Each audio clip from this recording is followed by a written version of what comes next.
Thanks for joining us today on the Culture Drop podcast. This is part 4 on our series on the Minnesota music scene.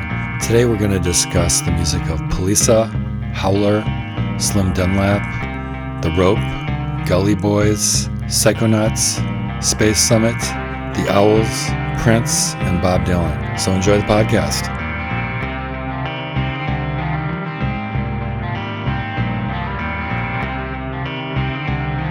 Well, one thing I should put down, and I just checked with Brother Matt about this, it's the very first live music I ever saw, ever in my life, of the rock and roll nature, would be the new Psychonauts. Okay, that sounds familiar. Do tell. I was asking Matt, I'm sure I saw it with him. Matt went to school with a couple of the dudes. There was 3 Gordon brothers.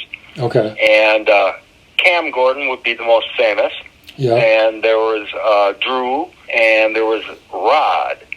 And Cam, went on to be a state representative. Oh, okay, that's why that sounds familiar, I guess. Yeah, he still may be in office, I don't know. They were buddies at Benilde St. Margaret's, my brother Matt. And I saw them at, I want to say Fuller Park, the park building there, which is, I spent many of my formative, early, teenage years at hanging with my friend, Yeah. few blocks from where I grew up at 46th and Grand. That may not have been place, but it was the new Psychonauts. That was the first live music I ever saw. The second live music I ever saw was probably later that year, and that would be Bruce Springsteen and the E Street Band at the old Civic Center. So that's quite a leap. Indeed. And I can't remember what they sounded like. They were nutty. They were wild. Kind of had some of what I would later, associate with, say, the suburbs. Wacky, playful eccentricity, and maybe some nutty kind of stuff like, Frank Zappa and the Mothers kind of influences. Or maybe, Tin Huey, from Akron, Ohio, Chris Butler, who went on to, form the Waitresses. But a real playful quality. I don't remember much about the gig, but I remember being there, it being fun, playful, not a whole lot of people. The new Psychonauts. I think Cam played bass, and his brother Drew played keyboards, I think, and Rod may have been the drummer, but there was 3 Gordon brothers. And I believe it was Cam who had a radio show on at 2 in the morning on KFAI, Fresh Air Radio, during the 80s. And it may have been called Nocturnal Emissions. Does that ring a bell with you? No. It may have been called Nocturnal Emissions, and they started out, it was a pre-taped introduction. It was some kind of really cool electric guitar thing. It may have been a Commandos, Chris Osgood thing. Yeah. And it said, playing songs from whatever the rap was, and really cool guitar. And I think it was called Nocturnal Emissions. And it wasn't a local show. It was playing cool music, really, really, cool music. Yeah. And I only caught it a few times, maybe, 10 times or less through the years. But it was on KFAI, and it seemed like it was on at 2 in the morning. And I believe Cam Gordon was the host of that. And if I'm wrong about this, any of our many millions of listeners, followers, feel free to contact Jed at Culture Drop. Yeah. And you can set me straight. But that's the first live music I saw was actually a local band of guys who were buddies, at least one of them was, and schoolmates of my brother, who I went on to play with many, many bands with over the years and decades.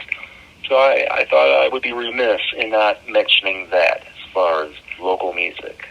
Yeah, no, that's cool. Yeah, and of course Cam is I think he still may, I suppose I could look it up, he still may be in the House of Representatives. I don't know. Yeah, what's his name again? Cam what? Gordon, I think it's C-A-M. C-A-M. Cameron, yeah. Cam Gordon. Cam Gordon, American politician, born 1955, Green Party member, Minneapolis City Council, 2006 to 2022, co-founder of the Green Party of Minnesota. Really? I didn't know he was in the Greens, huh? His birthday's 55? No, let's see if this is the same guy. Oh, okay, what's the name of the band? The New Psychonauts, with a P, P-S, Psyche, Psychonauts, I guess. Combination of Psyche and astronaut. Psychonauts. Yeah, I'm sure it's the same guy, but 1955, that would be 8 years ahead of my brother Matt. New Psychonauts. Okay, here we go. Peter Shimke. Yeah, Peter Shimke. Yeah, Matt just mentioned him. Yeah, I think he was the drummer. Cam Gordon. I bet this is a different Cam Gordon, right? Just based on the age and the fact that it's not mentioned on his Wikipedia page. Really? Oh. I'm just guessing. I don't know. No, well, you might be right, but I'm pretty sure, Matt just mentioned it too, that, yeah. There are 4 Gordons in this band. Oh, 4 of them? Yeah. Really? Matt just thought there were 3, but Peter Shimke, he mentioned his name. Peter Shimke on drums, Jonathan Gordon on vocals, Drew Gordon vocals and xylophone and Fender Rhodes, Cam Gordon on bass, guitar, vocals, Rod Gordon on vocals and Farfisa organ, Chip Young on guitar, John Bryn or Barney on percussion, Peter Shimke on drums. Huh. Okay. Yeah. Well, okay, but that's a little bit of early. Yeah. Twin Cities music trivia and maybe urban legends. So somebody somewhere can figure out and post it to the internet, as one does. All right, you ready for the next one on my list? Oh, yes. Remember Polica? Yeah, Polica, yeah. They actually had a national breakout single. The Dark Star, I think it was, in 2012. It was a really cool song. They kind of got popular in the UK. They performed on like the BBC and some TV shows. I think, didn't they perform on late night, maybe Letterman or Conan or maybe even Saturday Night Live? They performed later with Jules Holland. No, but in the U.S. I think I'm sure they did. It doesn't list that here, but I'm sure they did. They were on BBC's too later with Jules Holland, Radio 6 Music, but I'm sure they did all the U.S. shows at that time. Wouldn't surprise me. Yeah, but what's strange, because they came out of nowhere, seemingly, but then they were just gone as well, and I forget. Well, I think they're still around, but I think the main woman, Channy, she was in a band called History. Let's see. I know she was with Roma de Luna, which released 3 albums. I remember them. Yeah, I remember hearing some things by them. And I dug it, as I recall. I think I knew the connection with Polica. I think Polica is still active, actually. I don't know how much. Well, good for them. They were. They seemed like they came out of nowhere, and boom, there was a song, and I'm sure I heard it. The current 89.3 was on the air by them. Yeah, they were playing them a lot. Yeah, and I don't know if I heard any other stuff. I must have, because I don't just form an opinion on just one song. Well, that's not true. There's been plenty of one-song bands that me on to people.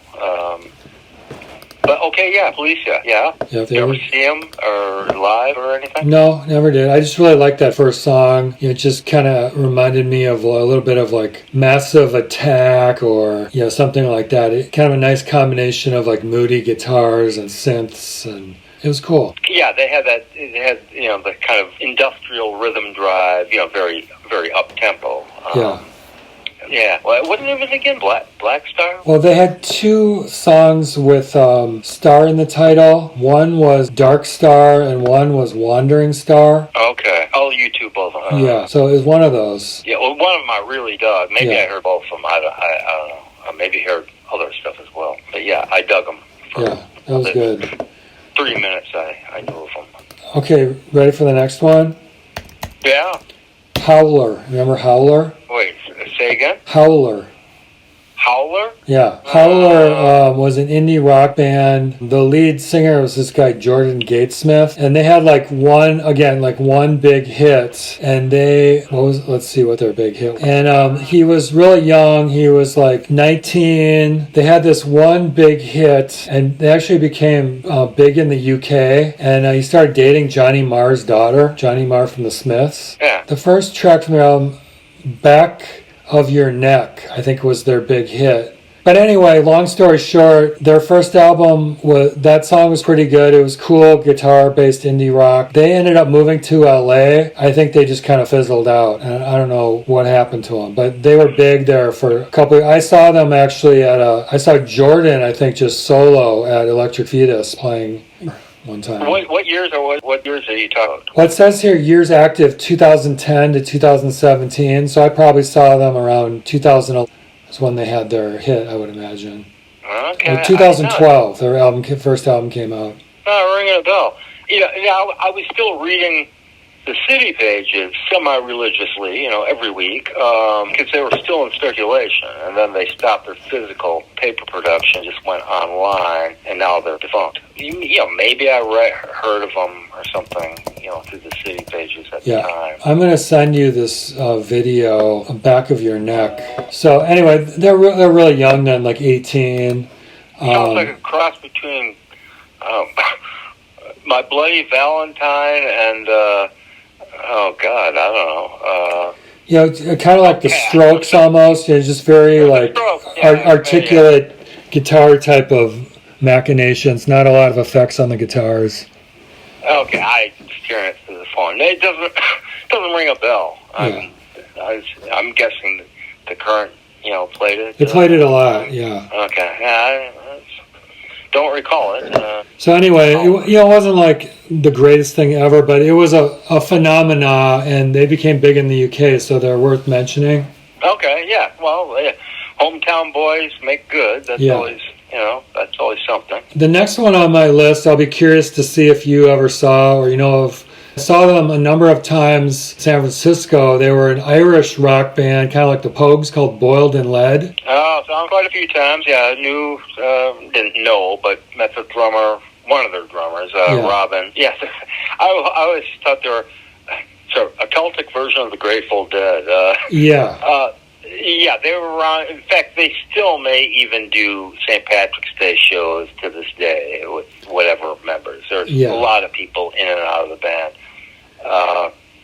It's always a good time.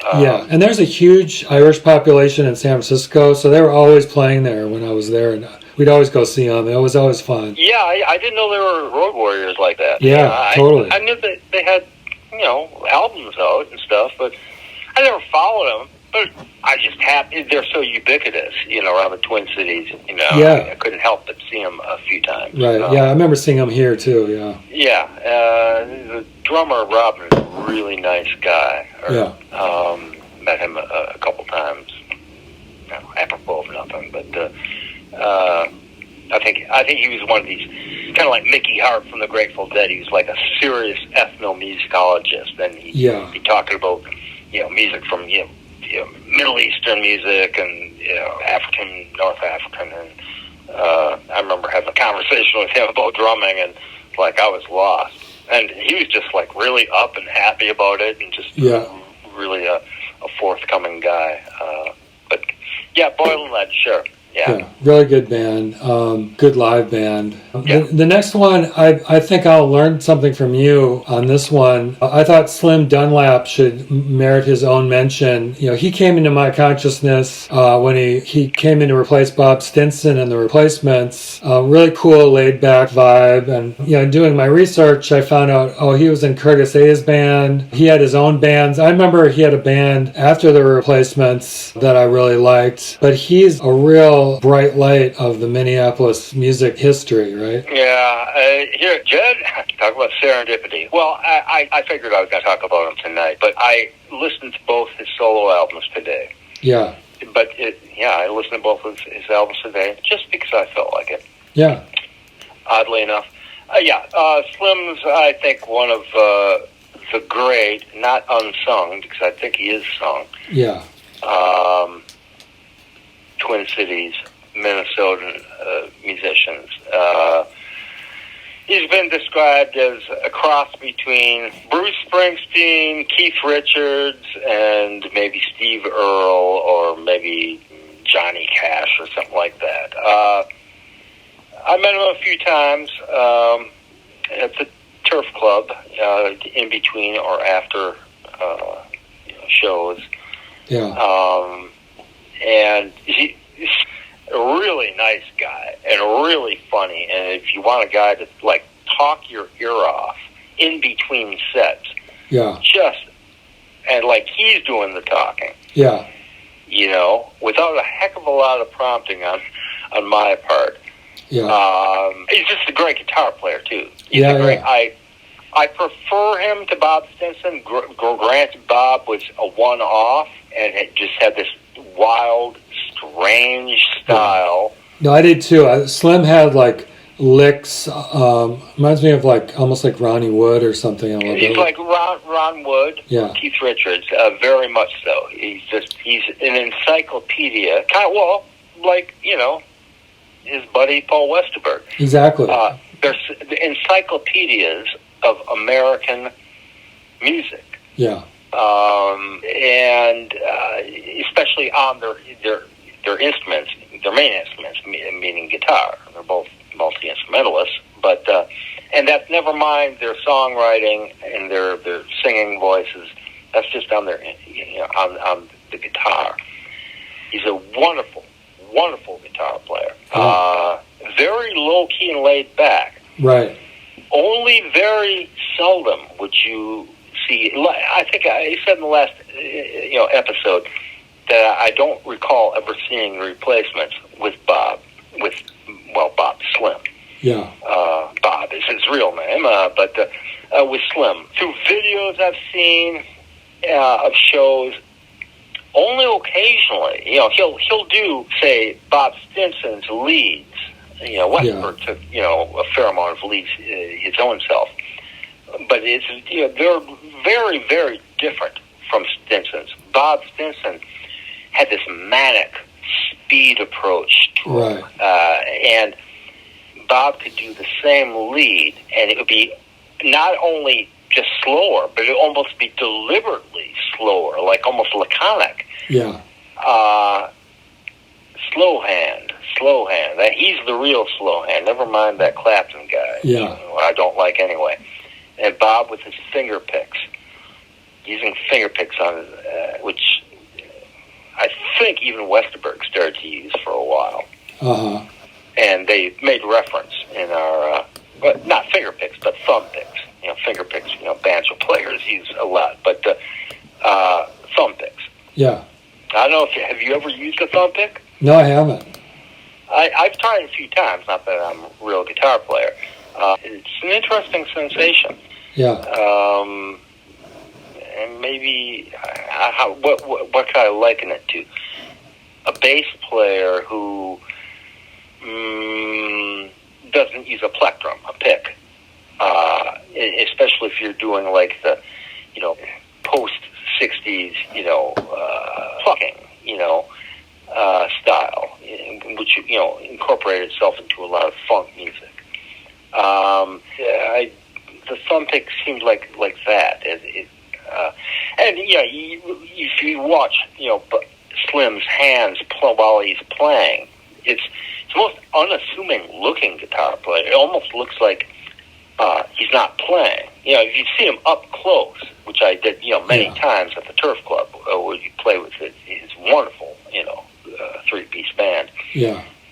It almost looked like he wasn't playing a lot of the time, but he's getting these big, fat tones out of his guitar. Man, what is he doing? He played primarily Gibsons, Les Pauls, occasionally a Strat, not a Strat, a Telly, and sometimes a Rickenbacker. Yeah. A very unassuming looking player, and he's a real tall guy. He's like 6'5". He's like your height, Yeah. And lanky and long-limbed, and like really big hands, kind of like Chuck Berry, like it make these shapes on his guitar neck, which really suited him when he was playing with the Replacements, because Westberg wrote a lot of songs and indeed played a lot of songs in open tunings, strange tunings. I just can't say enough of him. He's probably in my top 10 favorite guitar players ever. Even though his own work is very slim, he only did slim, to coin a phrase, 2 proper solo albums. He had recorded some singles here and there that were released on compilations and whatnot. And I believe he has a whole lot of stuff, a lot of live shows, particularly recorded at the Turf Club, available as full album downloads on Bandcamp. Okay, yeah, I think I saw him live at the Turf Club and really liked it, and I like his solo albums, and I guess that's why the natural comparison with Ron Wood comes about, because it's never out of place. You know, his musical knowledge is huge, and he's just playing to support the song. Personality is a big thing. We mentioned Ronnie Wood, who's notoriously a very friendly, open, guy. Even as a millionaire, I'd liken Slim personality-wise and playing with his own band, the Slim Dunlap Band, to sort of like David Johansen, especially Johansen, under his Buster Poindexter guise. Yeah. Playing the Bottom Line every Thursday night in New York City. Yeah, I could see that, absolutely. A very welcoming presence, a very friendly, very, very funny, but a very sweet and welcoming. Yeah. To music and his delivery and his relationship with the people who paid cash money to come and see him. I just love the guy. I remember one show, it was one of these horrible, 30 below nights, and I was there with my sister Dolly. It was at the Turf Club. And Slim had, after the last set, close time. Everybody, now be careful out there, okay, right? Yeah. Don't be driving and drinking and shit, but just be careful in general. It's really cold out there. People die in this shit. Yeah. And it's just, it's a local thing, but it's, just, I was like, it's not just, drinking and driving, but it's just, it's 30 below out there. They're in Minnesota, like, look after your neighbor. Yeah. I remember another show, I was there with my buddy and guitar player Marty, at the Caboose. Yeah. And he's playing a song, and he's telling a story in between songs. He's just a great recount. Had a bit of a twang to his voice. I don't think it was affected, but he liked his country music, and he's telling a story about whatever. I don't remember, but he's saying, well, somebody requested that I play Route 66, which, actually the Replacements did record and actually release as a B-side from the Pleased to Meet Me sessions. Yeah. And, pretty, Slim didn't play on that album. He joined, to do the tour of the album, in 87. But Slim saying, why do you want me to play that song? It's so old. And just the way he said it, you just had to be there. It doesn't sound that funny, but it's just like, Slim talking. It's Slim of all people. Why do you want me to play Route 66? It's so old. And, this is a guy who's probably born old. Right. He was an old guy when he was 6 years old. Right. Probably. He's Absolutely. one of those people. Yeah. And, of course, his musical interests and his, musical development, it's all, it comes from the old school, as totally. the kids used to say. And it's just a funny, sweet guy. Yeah. You just meet him, and he just like, oh, this is just a guy, this is just a guy. He just happens to be a really, really great musician and a really great entertainer, Yeah. So thanks for mentioning Slim, and I wish him all the best. And it's really, it's terrible. He can't play anymore. I know. And it's almost like, what? But, it's almost like being that. He's still amongst the quick. Maybe not that. Yeah. But he's still amongst the quick. Yeah, he's still with us. I remember, all the local stars, I think including Paul Westerberg, did a tribute album for his medical expenses probably over 10 years ago. Yeah. I've never heard the album. Yeah, it's very good. I've heard it was actually very well done. I thought it was... Chris Mars covered a song from his second album, Times Like This, called Radio Hit Song. Okay. Which on the record is just a mishmash. It's a joke. It's like all these sounds and things. It's not even a proper song. It's just Slim with his buddies, his band, riffing on what it takes to get on the radio. And that Chris that was his selection for the tribute song to do. I don't know if you know his albums. His first one, The Old New Me. You talking about Chris Mars now? Well, no, I'm still talking about Slim. But I'm talking about Chris Mars' contribution to the Songs for Slim album. His first album, The Old New Me, I think it came out in 93, the same year as Westerberg and Chris Mars' debut albums came out. And it was on Medium Cool Records, which was Peter Jesperson, one of his, before he got, formed New West Records years later. And it's really good. It's just really good, and it's solid. It has a couple, acoustic ballads. But the next one, I remember waiting for that. And, I was playing in a band, Hot Hot Hike, and I even have a recording of it. We opened for Slim. We were first on the bill. Okay. The second band, I remember, was called a band called Dollface, which I think is a great name for a band, but I have no idea. I think they might not have showed or something. And then it was Slim headlining. Yeah. And at one point you hear me on mic, saying, "Hey, Slim, I ended up saying, you stick around for Dollface, I'll be on next." And then the mighty Slim Dunlap, "Hey, Slim, how's that new album coming, buddy?"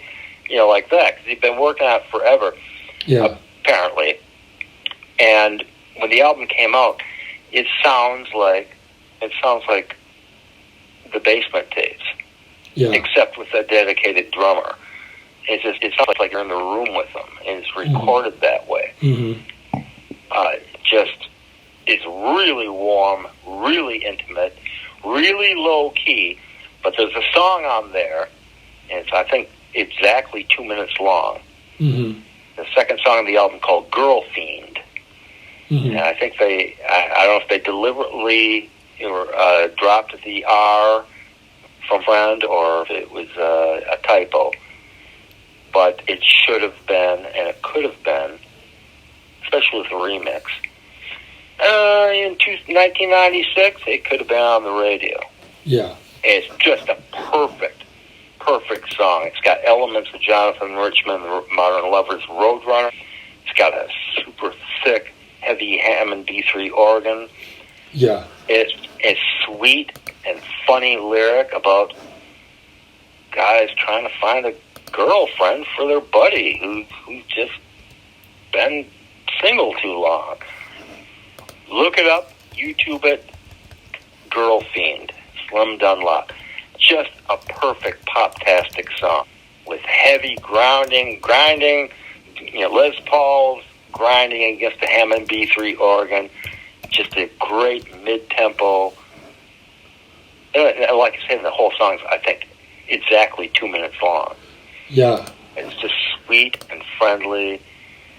You got the laconic sort of vibe. I don't know how he survived the Replacements. You see him on stage with them, and he's just this big lanky guy who, has tendency to lean over his guitar and just pluck out the chords, and he's this monster sound, apparently it was ungodly loud. Yeah. Even louder than, after Slim. And sometimes it was Paul who's too loud. I've seen a couple of videos where Slim is literally puts his finger, in his right ear and turns his back, turns to Chris Mars and starts playing with his back. Because I get, Paul apparently was just ungodly loud. Now apparently Tommy could be really bloody loud too on days. Well, that comes through in the Peter Jesperson book, just how painfully loud they would be sometimes as a band. Yeah, I had a buddy I played in a band with, played bass with, and he's a workmate and just a friend in general. Mick Fields, Commander Black, we call him. Mick, if you're out there, this is for you. But he was from Georgia originally, and then lived in Germany. He was an Army brat, and that's where he met his wife, and then moved back to the States. And anyway, he did a lot of road work. I think he's on the A list in the local 13 IATSE by now, the local stagehand union. But I did a lot of road work, tech work, worked at radio station, doing tech stuff. And he told me I started working a replacement show somewhere in Georgia, maybe Atlanta, maybe Athens, I don't know. And he said they were so loud that Tommy's bass cabinets were starting to topple because just the vibrations. Uh-huh. And he had to stand, and Mick wasn't a big guy. He's kind of, a slight guy. He actually looked kind of like young Keith Richards, long hair, and that kind of vibe. Real rock and roll kind of guy.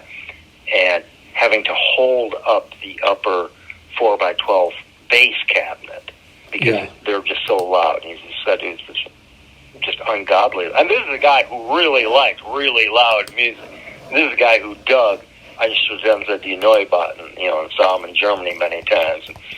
And so for him to say that the replacements were ungodly loud is saying something about the stage volume.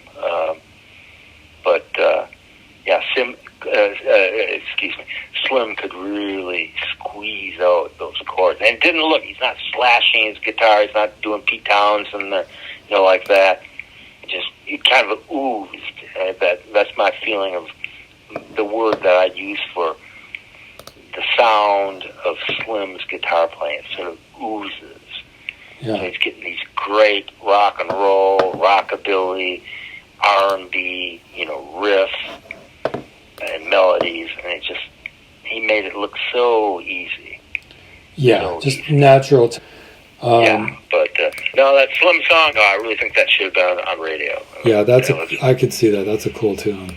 Yeah, and it doesn't last too long. It's got everything. It's got a verses, chorus, and a bridge, and they all make sense, all in under 2 minutes. Yeah, there's like an alternate universe where like songs like that were like top hits, right?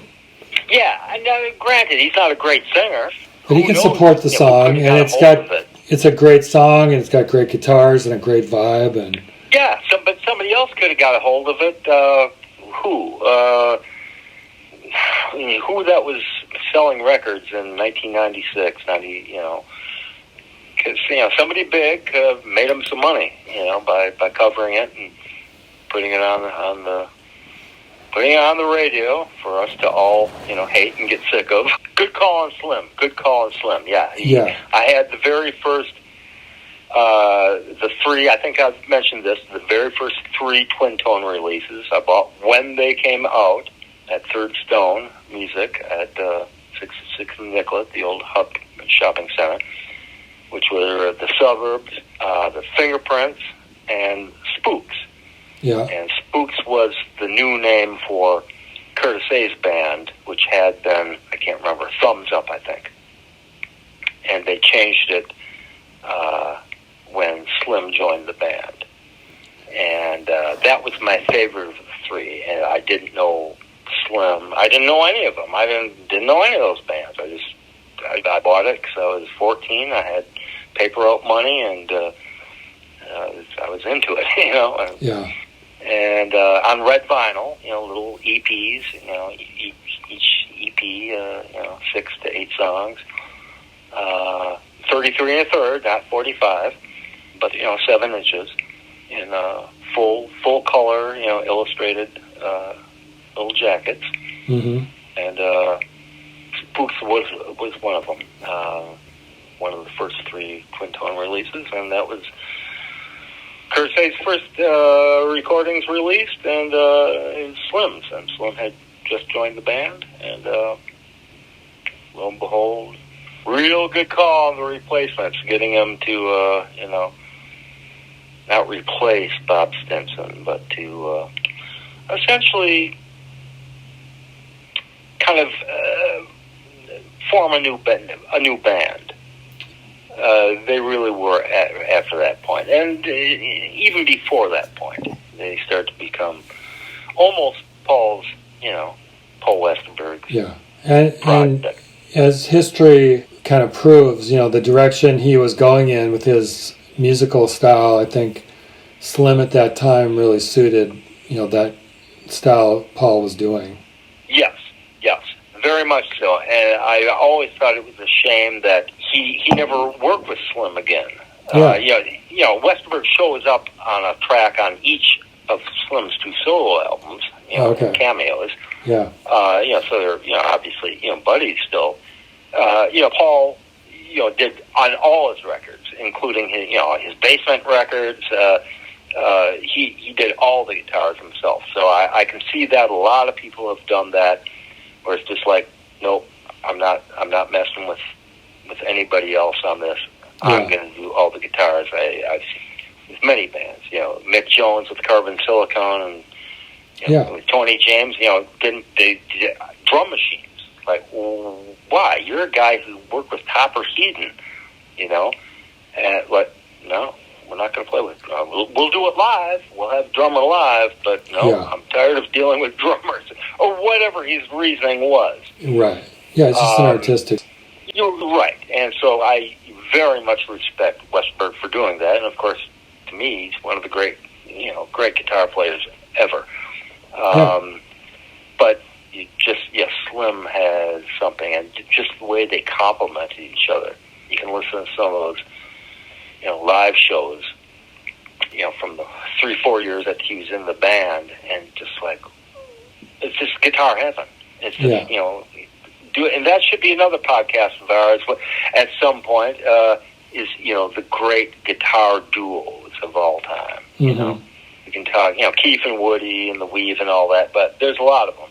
Yeah. One of them would be more so than Paul with Bobby Stinson. It was more delineated, their roles. Yeah. But with Paul and Slim. Yeah. No, I think that would be a good topic, good call there. Yeah. Okay, sorry to digress there. What do you got, man? Yeah, no, that's a good digression. That's cool that you were able to open for Slim. The next one I got is the Gully Boys. Do you know them? The Gully Boys. No, Gully as in steep ravine, that type of Gully. Yeah, Gully. It's actually, the Gully Boys are actually all young girls, but they're like a rockin' guitar band.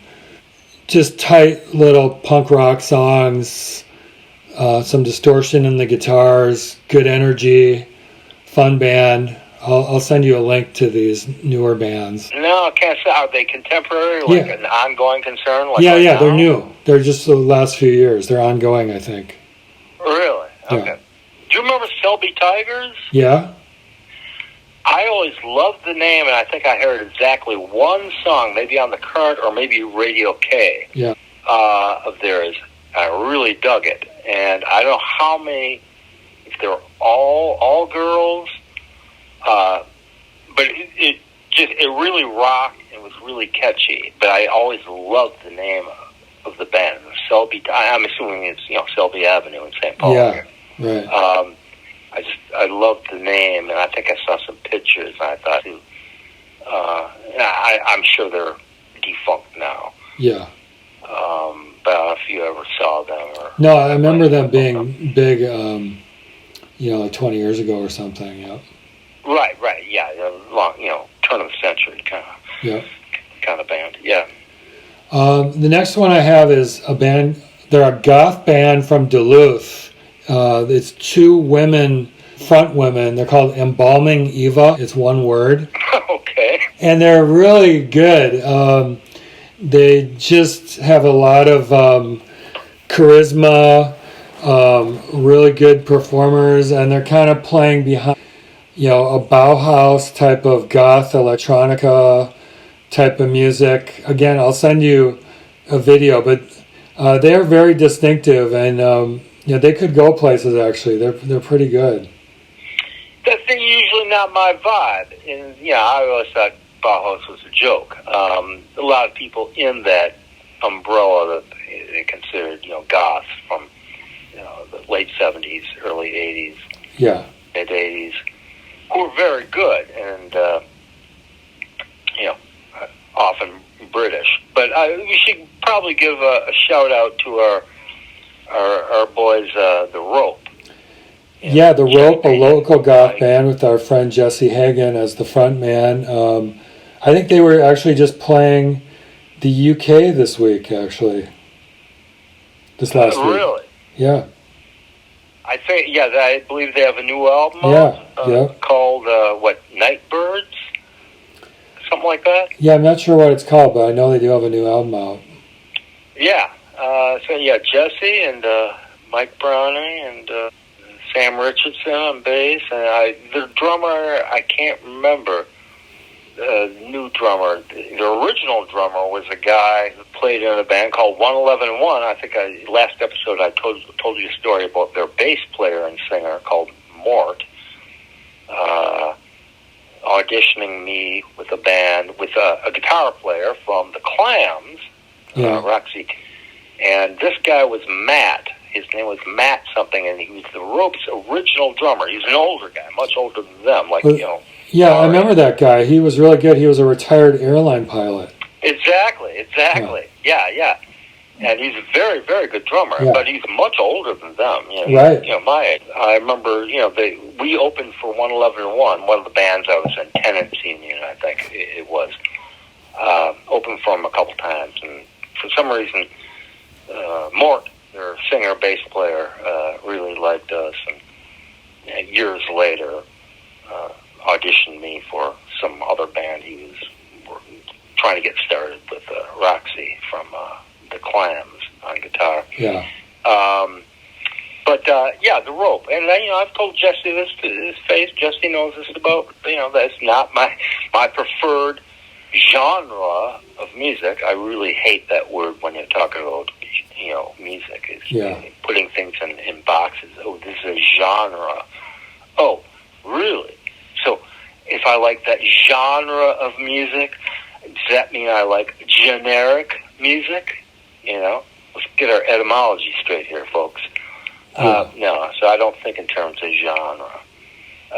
But for ease of comprehension, Jesse likes to say that the Rope are post-punk or goth, and they're very, very good at what they do. They're excellent. I suppose they could have been in North London in 1982, and probably would have been. Yeah, it's very much of that sound, and they've kind of shined it to a fine edge, polish. They've got a certain kind of sound they want to get, and they're very good at creating it.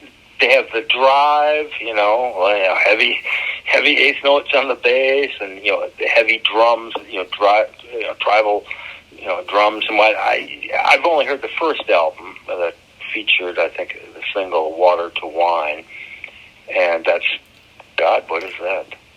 10 years ago now. Yeah.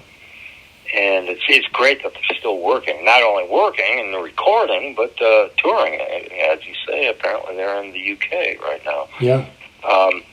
So there's a shout out to my boys in the Rope. They're very, very. If you like the goth, if you like the post-punk, if you want to pretend it's 1982 and you're at the Bat Club in London and listening to Specimen or Bauhaus or whomever, they're your boys.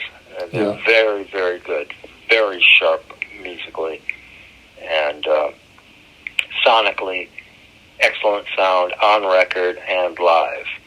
Yeah. So that's the Rope. That's the Rope. Yeah, good call. Ladies and germs, yes. The gals from Duluth, I'm not hip to, with the creepy name. What is it? Embalming Eva. And but I mean, it's very like hip, like international vibe. It's not like you wouldn't expect they're from Duluth. Let's put it that way.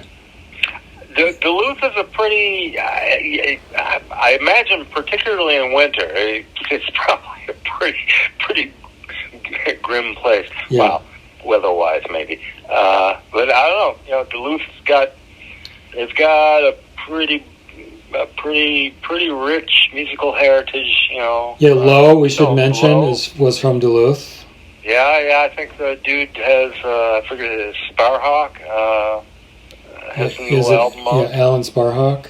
Yeah, I think he's, his wife and partner, well, she's the drummer, I think. She died, actually, a year or two ago, yeah.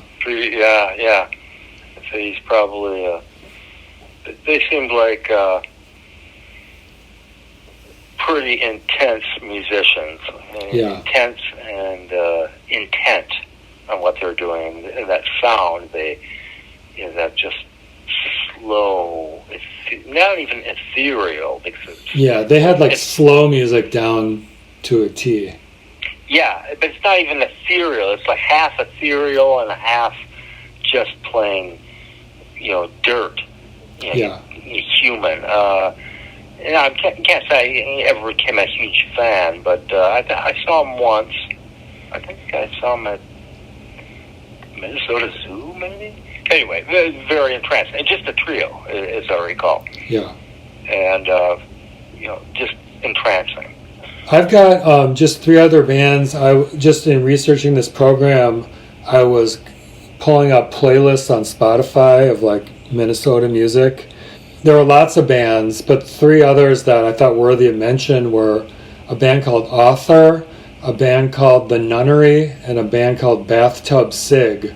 And again, I'll send you links to these, but they're all very good. Okay. As I'm sure you could guess, I believe it was, it could have been, Mingus, it could have been Monk, I forget, one of the 2 guys.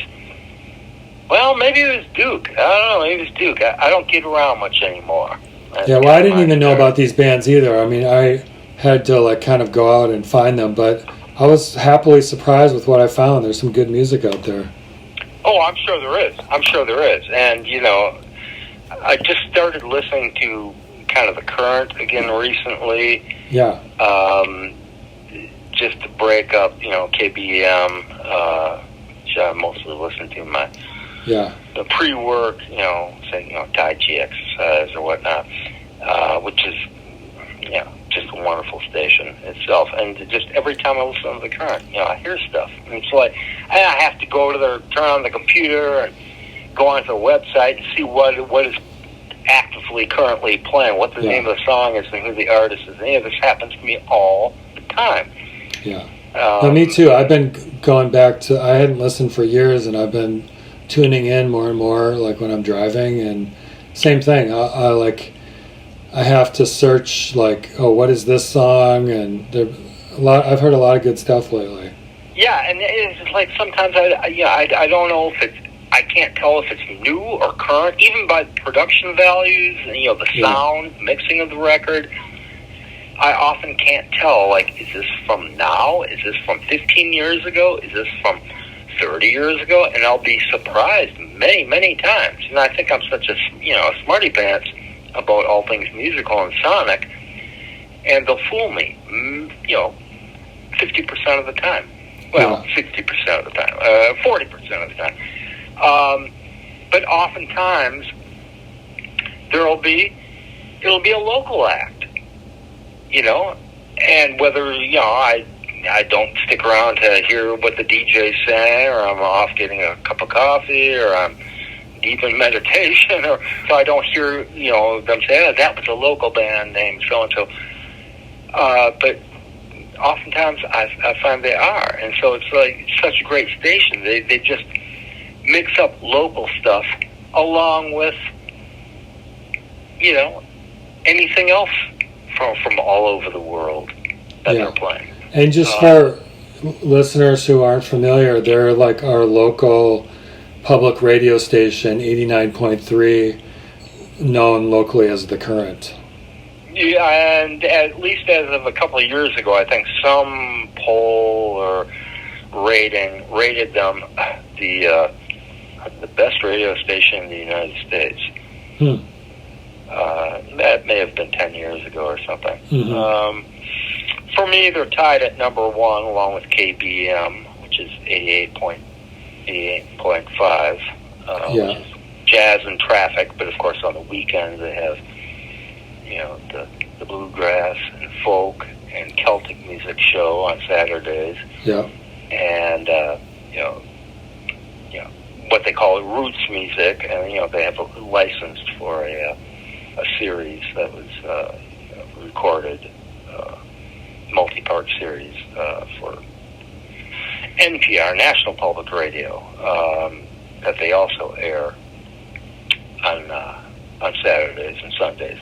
Yeah. And maybe that's not for everybody, because people think of jazz as something other than pop music or popular music. No, yeah, good call with KBM.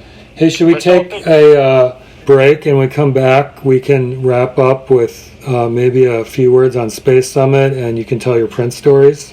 Yeah, let's talk about Space Summit. One more shout out to Radio K, though. Oh, yeah, absolutely. Yeah. Still a great station. Yeah. Maybe a little less professional than the current, but great station. But let's take a little break and talk about those kids from all over the globe called Space Summit. Yeah.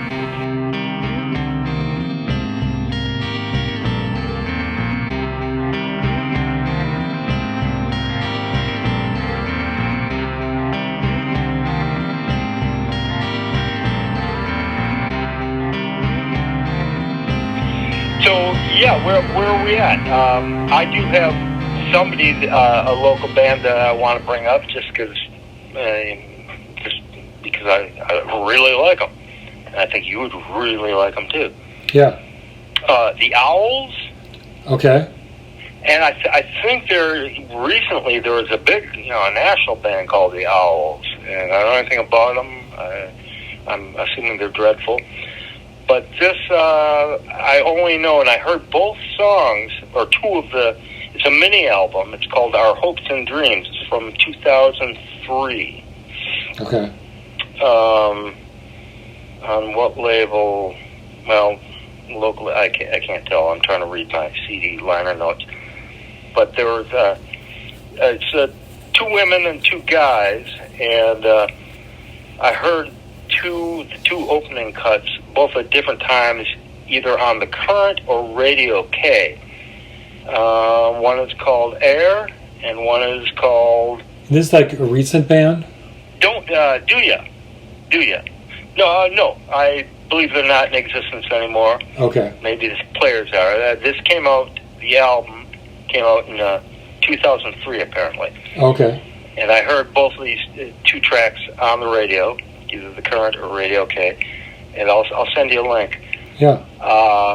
And the vibe is kind of similar to the Velvet Underground's third album.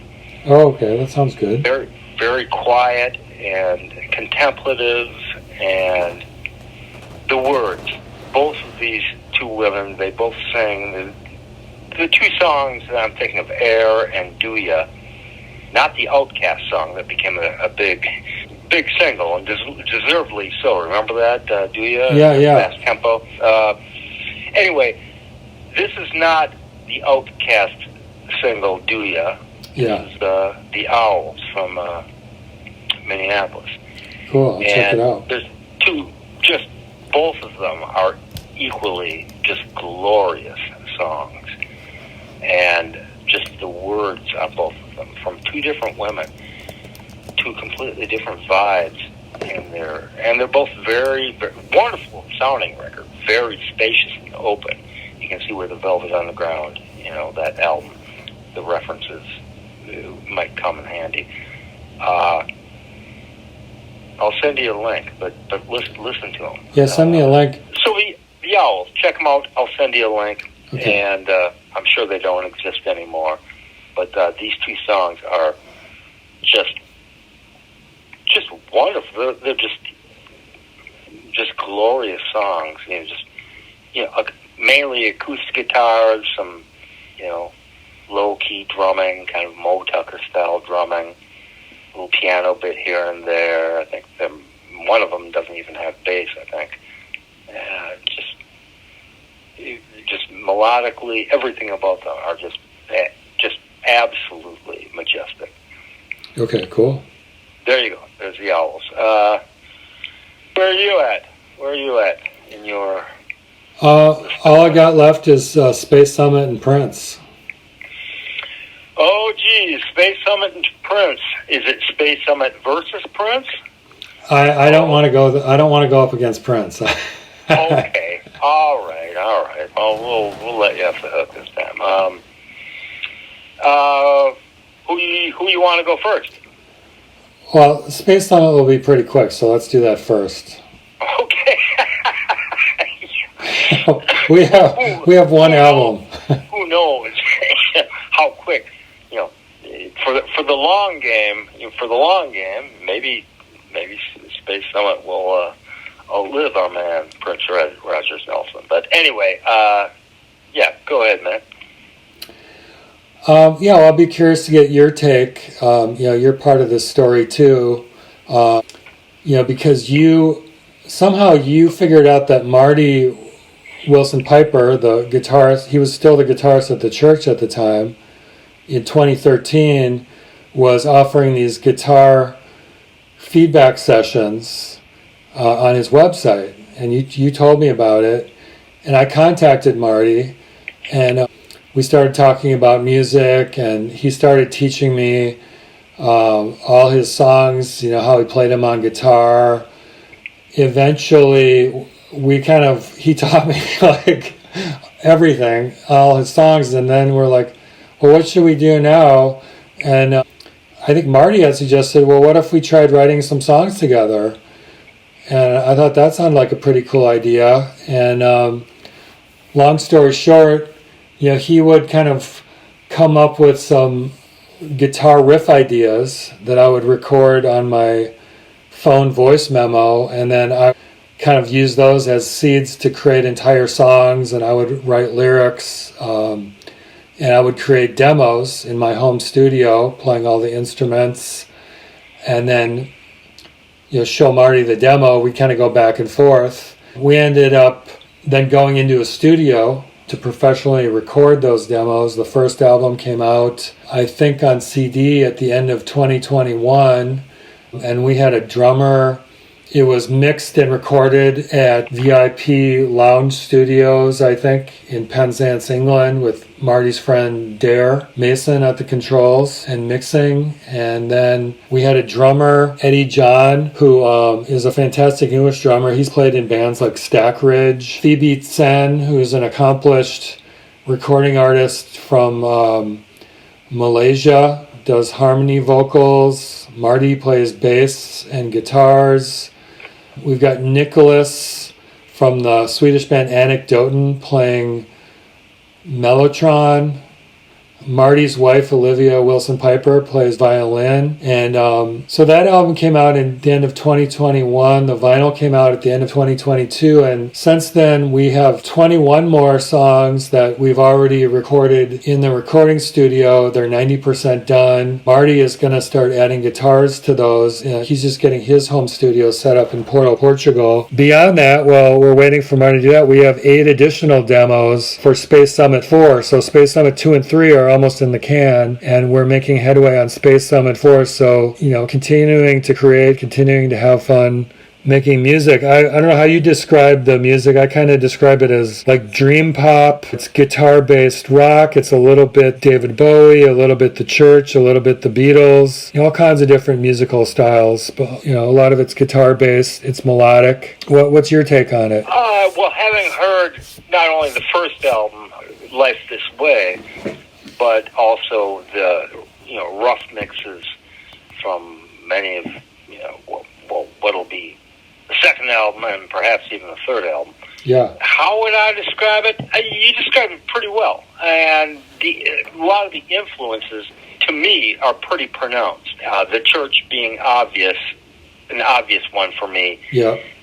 And a lot of that is because I'm a big Church fan, and so I'm familiar with Marty Wilson Piper's guitar approach and sound and style, and so that immediately hits it. not only that, and we've talked about this before, but oftentimes your vocals often work in the same sort of area that Marty's vocals work in. I think, Kilby is the one who turned me on to the Church.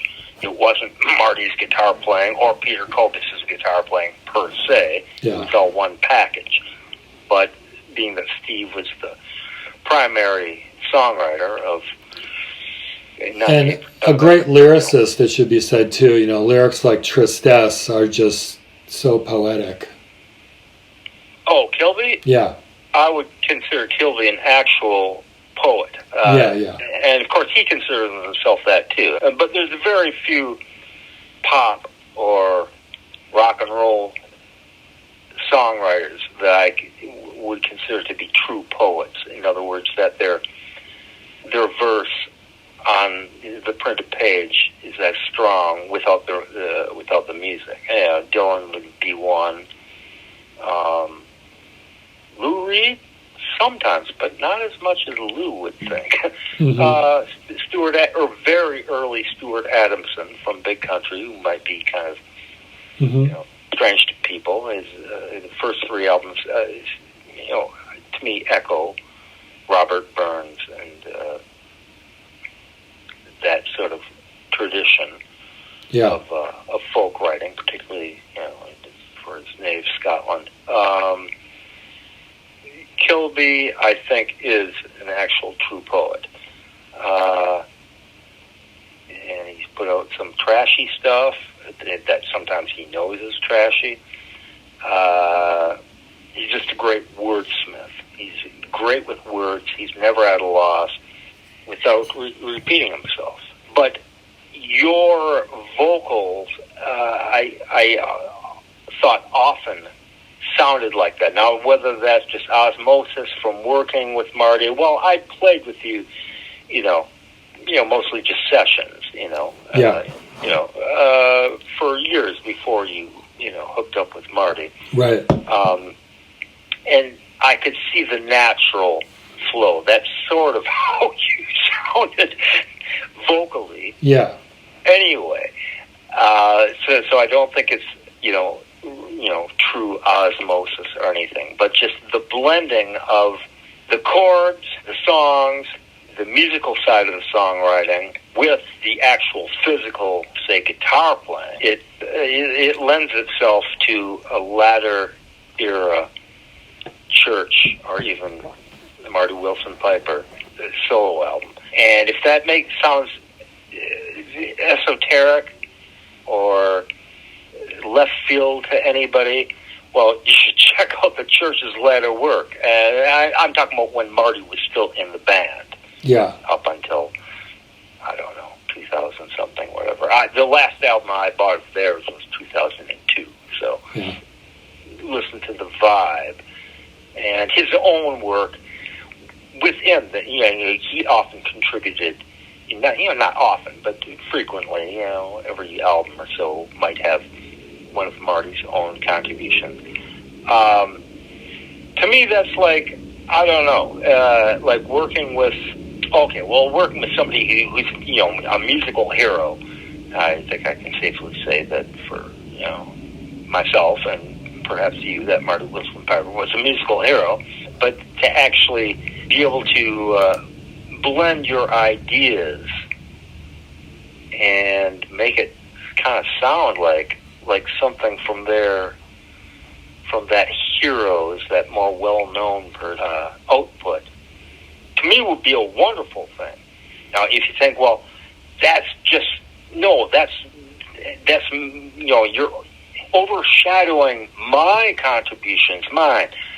Well, no, I don't agree with that at all. And as far as your lyric writing, there is often also a commonality I see to not only Marty Wilson Piper's lyric writing, but even Steve Kilby's, and indeed Peter Kopis's.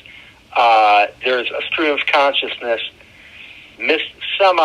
but not pretentiously, mystical or mythological quality. It's sort of a larger they're very interesting lyrics. And I still, after, 3 years now, haven't digested all, because frankly, I think your vocals are mixed a little low on the first album. Yeah. If you don't mind my saying. But I agree. So I haven't digested all the lyrics. But then again, most of the music that I hold dearly or, came up with, often I couldn't understand the words for years anyway. We'll take, for example, the Rolling Stones. For years, I couldn't understand up until, I don't know, the mid-'90s or something. I couldn't understand a lot of what, Jagger was singing, or even Keith Richards. Yeah, to that point, I was actually listening, I don't know if you know the Bowie song Teenage Wildlife. Yes, I know it, yes. Well, I was listening to that today, and you can't understand half of what he's saying. So I pulled up the lyrics and read along. Just the way he says the words, he leaves out words, he runs things together. It's very hard to understand. But I know what you're saying about, my lyrical content is very much, there's a lot of symbolism in there. It has a dreamlike quality. There's a lot of imagery that is trying to grab you at a deeper, more universal level. The phrases, images exactly. are designed, not just this is one of the strengths of your lyric writing, but this is, I think, for me, very important, is that it's more important to be throwing images at people than, just, unless you're actually doing a straight narrative or, say, repertorial lyric. Right. Now, Lou Reed on his New York album, for example. But to throw images that themselves are music. Right. Music and then, for the mind. With that being said, they're not random images. To me, it's all about, the feel of the song, really feeling the energy of the song and coming up with imagery and, kind of a development. So there is a kind of a, beginning, middle, and end, and an outcome in a very thematic way of the imagery. They're not random, but very much, not just a straightforward, like I went down the street today. It's like really trying to evoke imagery in your mind as you're doing it. Oh, yes. Well, without being sued for copyright infringement, could I quote a lyric in its entirety from one of the songs, perhaps my favorite song from the first album, Queen Elizabeth's Keys. Oh, yeah. Now, should I read the entire? It's fairly wordy lyric, but maybe I better not. I better not. Well, feel free if you want to. Well, okay, no, I'm looking at it right now, and I have my reading glasses on, but maybe I shouldn't, because the separation of the words from the music, often does one or the other, the words or the music, a disservice. That's why I pointed out, I was talking about, Steve Kilbey, but say, I mentioned Dylan or, say, Stuart Adamson, where I thought the words were strong enough, generally, not in every song, but generally, to merit just, they had strength of their own. Mm-hmm. Just without the music. I'm trying to think what other songwriters, lyricists in the music domain had that strength, where it didn't require the music per se. Of course, music is the main thing, even before lyrics. I dare say, even for you, right? Music, I'm assuming, comes before lyrics, yeah.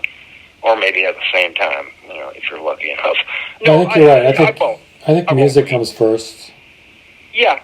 Well, that's what got you into. Yeah. I'm assuming that's what got me into music was the overall sound. Right. As I pointed out, often I couldn't understand, even artists I really liked and got into and bought all the records, and still couldn't understand. This is before the internet, and still couldn't understand what they were saying. Sometimes I'd get phrases confused, and it's so embedded in my head that when I found out the real phrase, a real lyric, I couldn't buy it. I thought the one I imagined when I was 12 years old was actually a better lyric, and that's the way I still hear it in my head. And that's due to mixing and mic placement and Enunciation of the singer's part, and diction and all that. That's one reason I really like Queen Elizabeth's keys is the vocal is actually up pretty loud, and it's actually double tracked and kind of giving you that Beatles effect, like there's one vocal in each channel. And so the lyrics are relatively clear on that one. Yeah, it is. That's double tracked. Yeah. Oh, that's right. Well, yeah, I guess it is. Yeah, either that or it was just a really good vocal take. Shuffling through a high street portico, walking through widescreen in a church row. She can't take the underground. She can walk on air. We will see her in Trafalgar Square. She can melt the colors in a kiln. Saw her in St. James Street in a film. Research at the library. Mail it to the Queen. Paint the postbox red on Richmond Green. Stamps and coins, she looks quite pretty. Primrose Hill are in the city. Pretty little steeples in a row. I can hold the solar panel. She will wait in flowery castles. Drawbridge will stay open as she glows. Mason's yard and shadows, people talk. Found her in the bathhouse in Flask Walk. Dream her in the gallery where we are holding hands. Let's meet in the cafe by the Strand. She went up to Hampstead for her health. I was going to woo her with my wealth. I snuck up to Camden Town to watch her in the breeze. But all I got was Queen Elizabeth's keys. Stamps and coins, she looks quite pretty. Primrose Hill are in the city. Pretty little steeples in a row. I can hold the solar panel. She will wait in flowery castles. The drawbridge will stay open as she glows. Went to Windsor Castle for some gin. Her footman signaled me to come right in. As rain bounced off the curfew tower, exchanging pleasantries, our dreams are mixing up by small degrees. It's just a wonderful, whimsical portrayal of nothing, really. It's Mother Goose. It's Beatrix Potter. Yeah, and this guy, that's what I mean about its imagery, but it kind of moves forward because this guy is, imagining, seeing the Queen or going on dates with the Queen in various parts of London, and the final outcome is he's having gin with the Queen in Windsor Castle. Right. Now, what does this have to do with saving the world and saving the starving millions in Ethiopia? What does this have to do with... What does Mother Goose, what does Beatrix Potter have to do with our lives? What does Penny Lane have to do with it? What does the price of tea in China have to do with it? Everything, man. That's right. It's what we're made of. It's what we're made of. We're made of, what do we spend, a third of our lives asleep? And should we be so lucky, perchance, to dream, as the bard said? That's what it is. And what are pop songs? What are songs in general? They're dreams. I believe Brian Eno made mention of this once, and I agree with him 100%. They're dreams. Songs are dreams for us, and we have just myriad, all manner of dreams, from terrifying to... Jed, have you ever awakened laughing? Has that ever happened to you? I don't think so. Have you? A couple times. Yeah. A couple times, and I remember them. Yeah. Not what it was about, but it's one of the most delicious feelings. Yeah, I bet. It really is. Only a couple times in my life. And we have dreams where you have nightmares, where we wake up terrified, or you have, erotic dreams, or just dreams that befuddle us and stick with us and haunt us for days. But to actually wake up out of actual sleep, or REM sleep, or whatever stage of sleep you're in, laughing, boy, it's something. It's something worth experiencing. Yeah, it sounds like it. all manner of things can occur when we dream. And so this song, Queen Elizabeth Keys, has that quality.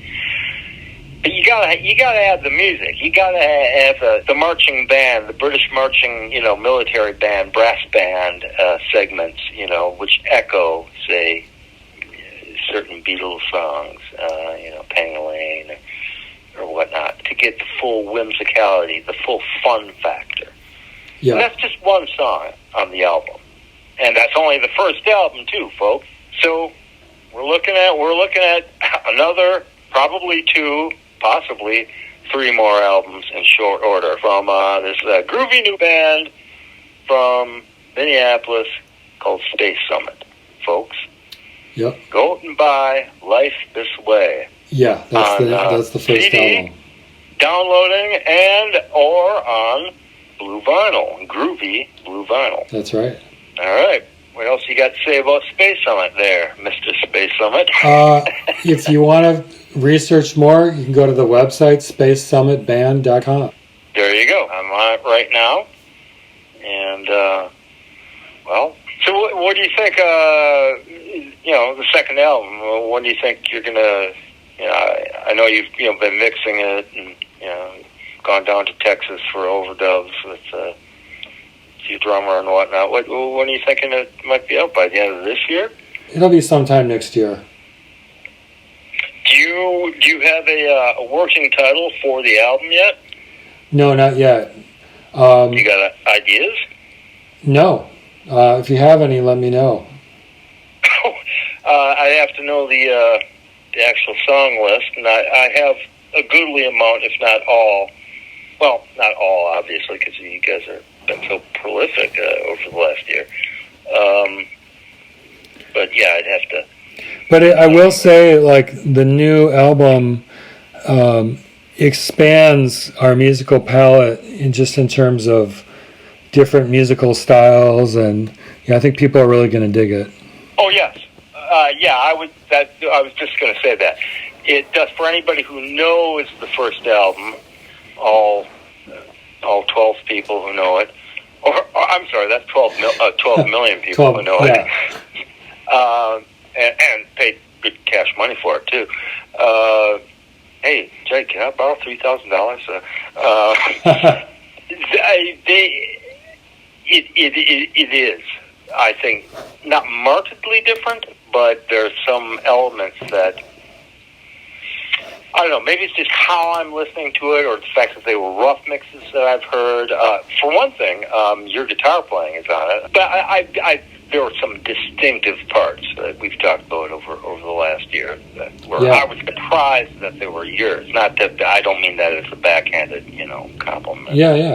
Or insult, but like, oh, that was you, that wasn't Marty. No. But, okay, well, we can talk about this later, and any ideas I have for, I think you should call it Let It Be. Yeah, there you go. No, Let It Bleed, Let It Bleed. Oh, okay, that's even better, yeah. Well, okay, there's Space Summit, folks.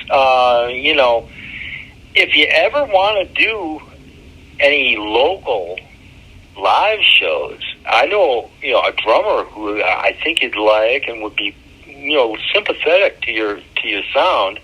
Yeah. Just saying, but give me a holler and I'd hook you up with this guy. Yeah, I might have to do that. You'll have to, we'll talk later. Yeah. He's pretty good. I mean, if you like, real basic, Charlie Watts, Al Jackson Jr., kind of stuff, but he might be your man. He could probably get people on the dance floor. Yeah. All right, man. Where are we at? All right. You want to roll out your Prince story? Actually, let me say my piece on Prince first. Oh, yay. I want to say that my favorite Prince albums are Parade and what's the one with Raspberry Beret on it? Around the World in a Day. Around the World in a Day. That's his psychedelic album. And I really like what he did on Parade, too. And I like that. That was the name of the movie, too, right? Well, no, the movie was called Under the Cherry Spoon. I'm sorry, Under the Cherry Moon.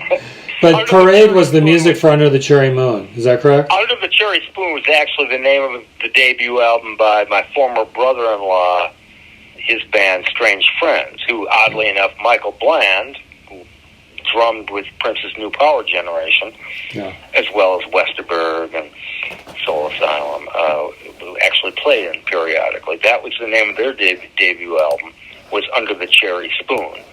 Okay. And the cover photo had them hanging out in the Walker Art Center sculpture garden under the famous, iconic Cherry Spoon. Yeah. But it was a takeoff on so Prince's film was called Under the Cherry Moon, right? And the album was called Parade, subtitled Music from Under the Cherry Spoon. There you go, Parade, music from motion picture Under the Cherry Moon. But that had Christopher Tracy's Parade, Kisses on that. Sometimes It Snows in April.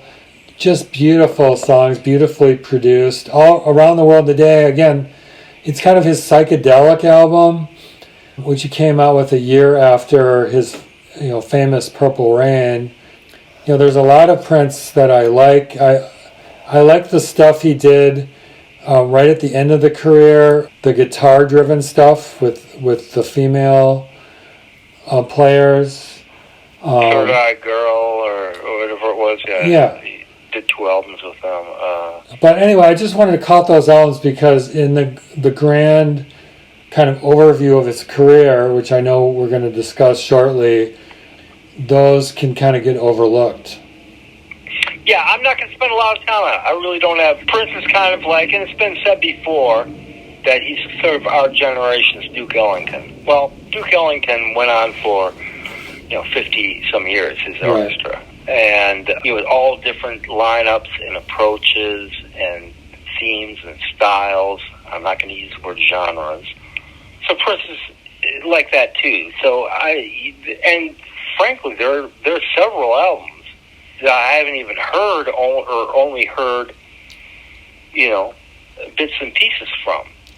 He's releasing so much stuff. He's so prolific. He's releasing internet stuff. Yeah. And then, maybe a couple of years later, it will be released physically. I will say that his work from 1980 to 1990 is one of the most unparalleled, just one of the most perfect decades, nonstop, just unimpeachable. Yeah. For anybody, kind of like Bowie in the 70s. Yeah. Perhaps from 70 to 80. Various other people, Otis Redding's entire career, never made a mistake. He just didn't live long enough to. He didn't live long enough to suck. How did you first discover Prince? What was it with Purple Rain in '84? Or? No, it was probably 1999, Little Red Corvette. That would be 82 when those came out. 82, yeah. The song 1999, Delirious. And then, of course, when Purple Rain came out, I was in high school. I saw the movie in the theater. It was like big, I think released around the summertime, and it was like the album of the summer of 1984. Yeah, well, there are a few of them. Bruce's, Born in the USA. Those are 2 big ones. Michael Jackson, he was never on my radar. I just never paid attention. Thriller album, I just never thought much of it. Madonna, didn't think much of her. I like her better now than I did back then. But 84 was a great year for top 40 music. Just all sorts of flavors and sounds and people and voices. Yeah. It was like, late 60s or early 70s, all over again. Just a great year for top 40 music. The thing that really struck me about Purple Rain, I know he was doing this earlier in Purple Rain, was just the big sound he was getting and unique sounds he was getting out of the drum machines. Yeah, see, a lot of that was, on record was, the Linn drum. Yeah. And even live, Bobby Z, played electronic drums. He was playing physically. Mm-hmm. A lot of the time, they were using, click tracks. And even later, post, Sign of the Times, which came out in '87 with Sheila E. in the band. Oftentimes live, they would, for certain songs, they'd have just, a click track playing, and Sheila would come out and play percussion, or sing, or rap, and dance. And it should be said that Cat Glover, great dancer and choreographer from the Sign of the Times, Love Sexy band, just died last week in Chicago. Yeah. At the age of 62. And she's one of the most, to see her on screen, the film Sign of the Times is one of the greatest purely musical movies, I think, ever made. And it's just, everything about it, the whole band, it's just a visual overload and just, pure joy. But, she's choreographing it, and her dancing, with and without Prince, and, backing vocals and rapping. Rest in peace, Catherine Glover. I guess I first discovered him actually with the Dirty Mind album in 1980, probably on KMOJ, which I believe is still, I haven't listened in years, but I believe they have a stronger signal now from the north side in Minneapolis. And that's when I believe the song may have been the title track, Dirty Mind. And it caught me, and my sister Dolly was already hip to him because she listened to KMOJ regularly. She was hip to his second album, which is his previous album, just called Prince. Right. And he had a hit with I Want to Be Your Lover. And I didn't discover that until years later. And I still think his debut album, For You, is kind of weak tea. I just don't think it's that great. And you recorded that with, when he was, 17 or 18 or something. So that's what got me with Dirty Mind. And I quickly picked up the album on cassette, and every song is like, whoa, holy cow, oh, whoa, what is this, It's just post-punk, is this new wave, is this funk, is this R&B, what's going on? And his vibe got me. And Controversy was next, just built on Dirty Mind. And then by the time, 82 rolled along, with the 1999 double album, it's like, forget about it. This guy's up there with Bowie, or this guy's up there with, well, I don't know, he's certainly the most exciting thing, happening. The glorious year of 1982, well, all those years were great years for music, so I can't just, but I saw him live at the old Met Center, Bloomington, Minnesota. Yeah. What year?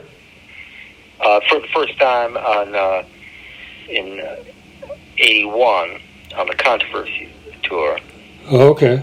And then saw him again, same place, the next year on the 1999 tour, and the Time and Vanity 6 opened, and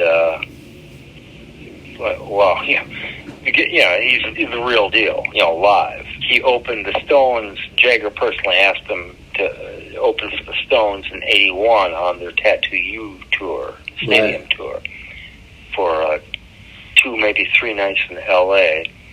He got booed off the stage. People throwing stuff at him and yelling, and he walked off stage and apparently walked directly from the dressing room to the airport, flew back to Minneapolis in tears. And he's booked for another show, at least, maybe 2. And Jagger personally called him and said, no, you don't let them get you down. Don't let the bastards get you down. Yeah. And said, I'll fly you back out. And he did. He flew back out, took a red eye back to L.A., for the next show. Still got stuff thrown at him and booed by the crowd, but they played, and good on Jagger for that. Yeah. Keith Richards, I think, offered a disgraceful commentary and said something like, well, you may be a prince, but you're not a king. You've got to do more than show up and play in your underwear, than top station Rolling Stones. Like, well, Keith, you don't like anybody who's not, old and dead. Yeah. Not a very generous musician. With Jagger, I believe, is more generous, more forward-looking musician. He's probably the main reason why the Stones, are still a thing. It's, God bless Keith, but that was on the Dirty Mind tour, and that would be 81, and I guess I have stories working Paisley Park, as a stagehand, and meeting him personally right before the filming of when they started filming for the Purple Rain film in the fall of '84. And I don't know how interesting these stories could be. No, I think you should tell them. I'll just tell you the first. When I met Prince, it was not professionally. It was not a work situation. It was social. So it was at the at First Avenue in the main room. It was a non-band night. It was disco night. Just DJs playing. And hold on a second. Yeah. So I was there with my then good friend, then girlfriend, Shelley, and my brother Nick as well, my late beloved brother Nick. And the place was packed, and we were right by the back bar at the back, the main room, and we're waiting online to get drinks. And brother Nick kind of bumps me on the shoulder and goes, "Hey, guess who's standing right next to you?" And I go, "What?" He goes, "Guess who's standing right next to you?" And I go, "Well, huh?" I look over to my right, and holy God, I recognize him right away. And it's only 1983. He's not a big noise in the world, yet. And I just recognized him. Yeah. And he's there with his bodyguard then, big chick. Yeah. Big, huge guy, 6'8", 400 pounds, whatever.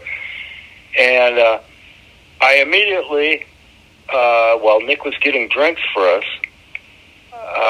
just started blathering in his ear, yelling, so the music is so loud. It's like, "Hey man, how you doing? Hey, I really dig, the last album. I really dig all your stuff. 99, like this." And he's just staring straight ahead. Yeah. And I'm like right in his ear, and I get the message really fast. He's not interested in anything, any interaction with me whatsoever. Okay. And they're playing, videos on the big screen and, music videos and whatever. And like, okay. And so Shelley, girlfriend at the time, she's like, "What?" And so I'm yelling, "It's Prince. It's Prince." We had been at Orfolk that very afternoon, at Orfolk Jokopis. Yeah. 26th and Lindale. And I talked her into buying a used copy of his Controversy album. Yeah. That very afternoon. She hasn't had a chance to listen to it. I said, "No, you got to check this guy out. He's a local guy." And so, serendipity, just complete serendipity. And so I tell her who it is. I'm, yelling in her ear because the music's loud. And it's like, "Oh, yeah?"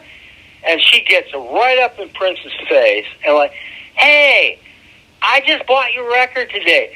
I hadn't really heard of you, but my boyfriend here, he knows about music, and he likes some good stuff. I never even heard of you."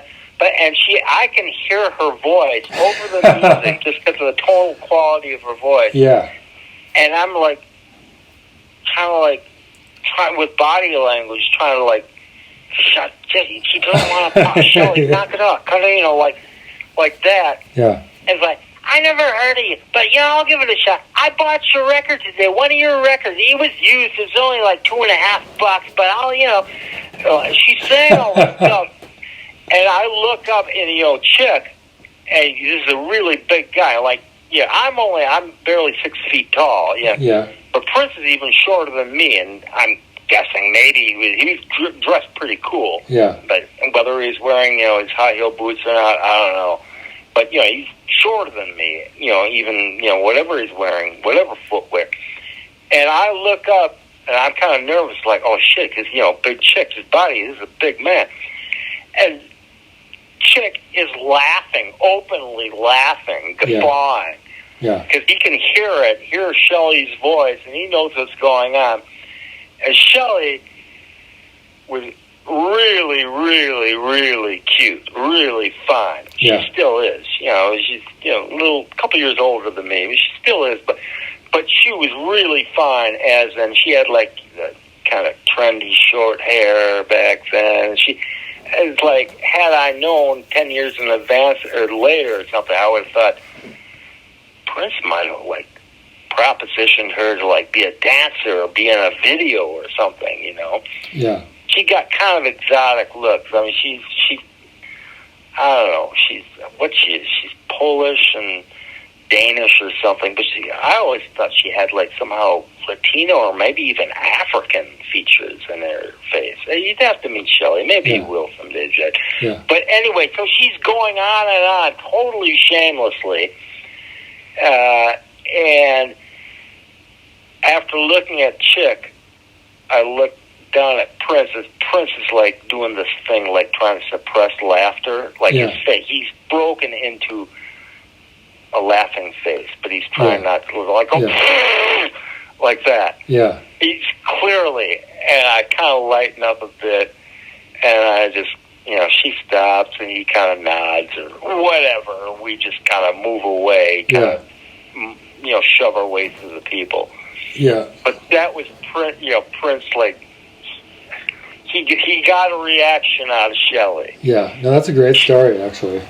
Yeah, it is. And Shelley, if you're listening, maybe you'll hear this, someday. I think we're supposed to get together in the next couple of weeks or something to go for lunch or whatever. I'll tell you, hey, you might like our last podcast.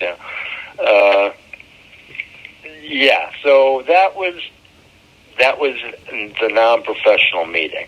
Years later, mid-'90s, I worked on video shoots. They were shooting a video for Betcha by Golly Wow, which was the debut single and video from his 3 CD set, which was his first album released after he got released from his Warner Brothers contract. Remember all those years he wore the slave thing, written on his face, and that was his first album released after he got out of that contract, and it was a triple album called Emancipation. It came out in, I think, 94, 95 maybe. Triple CD, and he recorded a track with Kate Bush on it. She, I think, phoned in her vocal from a... I heard that the other day, and I made a mental note to discuss that with you, because that's a great song, actually. What, Betcha by Golly Wow? The song with Kate Bush? I can't remember much about it. I thought he's kind of quiet and maybe, atmospheric, well-suited to Kate Bush. And it's on a Kate Bush album, and I knew the song as a Kate Bush song. I didn't know Prince was involved, but once they mentioned that he was, I could clearly hear it, in terms of like the drums. Why Should I Love You? No, that's much later. That's the one I'm talking about. Okay, no, it's not later, actually, it's earlier. That came out on a Kate Bush album. Yeah, that's what I'm thinking Red of. Shoes. And that was a song, a Prince song, that he apparently wrote for her, with her in mind, and played everything on it except the drums, and it's too bad because the drums are kind of stilted and, clinical sounding. That came out a few years earlier on Kate's album, The Red Shoes. Right. And actually, Mike Scott did a really, really nice cover of that song. He's a huge Prince and Kate Bush fan. Yeah. A few years later. But, no, this is later. It's an unremarkable song. Okay. With Kate just on vocals. And I can't remember. Maybe it's remarkable. I just can't remember. It's huge. It's 3 CDs. What is that? That's like, and eight albums on vinyl or something, you know. But anyway, the lead-off single is Bet You By Golly Wow, which is, I think, No Stylistics or the Spinners single, the OJs maybe. Okay. Unlikely, very catchy song, but an unlikely lead-off single, especially for. But anyway, so I worked on the set for that for a few days, you know, constructing it and painting the flats for the stage and whatnot, and then they did the simulcast for it. And apparently, they claimed it was the very first internet simulcast ever, and he played a show, and I did the out for that. And that was pretty funny. Well, the whole thing was pretty funny. There are stories that abound. When I was working on the set, he at one point he's hollering at people, and the guy's got a really loud voice. Like most of the stagehands are like these Northeast Minneapolis, biker, tough guy, old middle class white guys. And he's totally professional. And he's, shouting orders and stuff when need be. And at one point I was standing back of, the B stage studio where he was doing the shoot, and the lights are going down, and they're ready to do a take. It's funny, all the dancers are dressed up in like jumpsuits with like a question mark on them.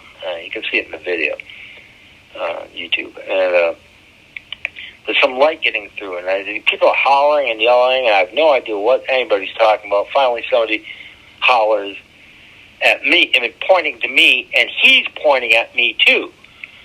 Yeah. And somebody yells, "Yo, you lose the light."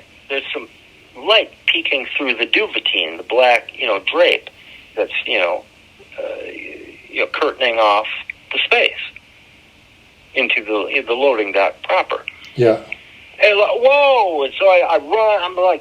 I grab my little fanny pack, my tool bag, and oh God, nothing there. And as I run back, find, because there's supposed to be little, mini sandbags, weighting the curtains down, and there weren't any there.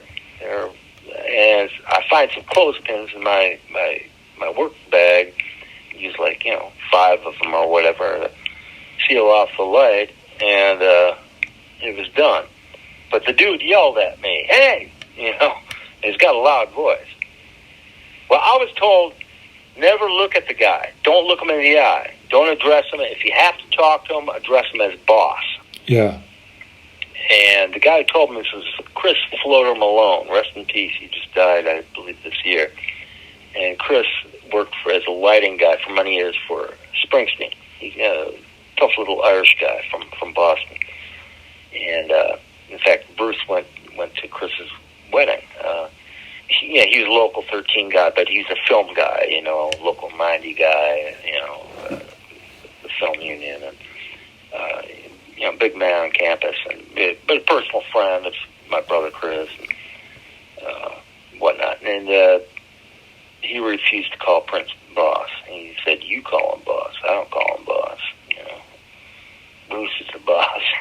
Even though Bruce always hated the nickname the boss. But anyway, as it happened, a couple of times Prince looked me directly in the eyes on that shoot. Yeah. And for the last day of it, for the simulcast, our call time was midnight.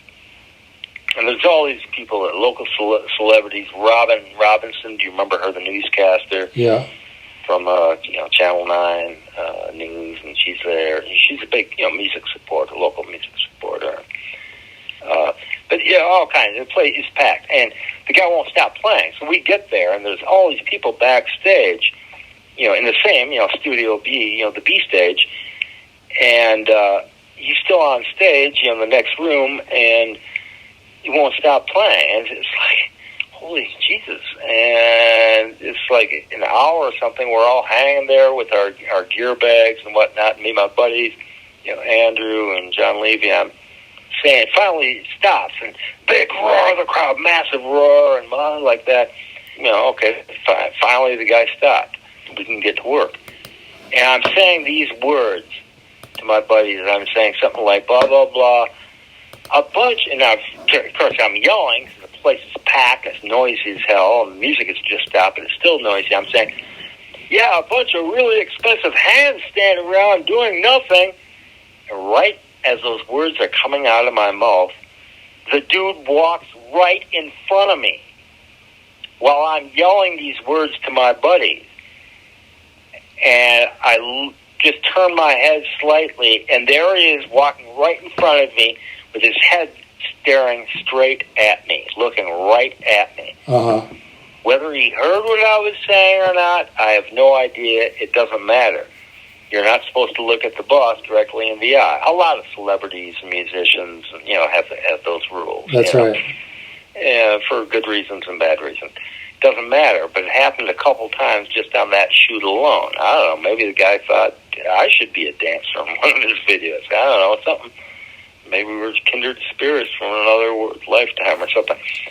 But it was funny as hell, and he keeps walking, and he's got a bunch of guys behind him, and, the place is packed, and my buddy John Levy looks at me and goes, well, that's it. You'll never push a broom in this town again. 10 minutes later, the guy's back on stage playing again. Plays for another God knows how long, 45 minutes or something. Yeah. We don't start our work till, 3:34 in the morning or something like that, That's just a little, neither here nor there, but a funny thing. It's like, the Times Prince, he talked to me, looked at me, not with probably with disdain each time that he did look at me, but like, I'm not supposed to look at him, but he's looking at me. And that last story, that was at Paisley Park? Yeah.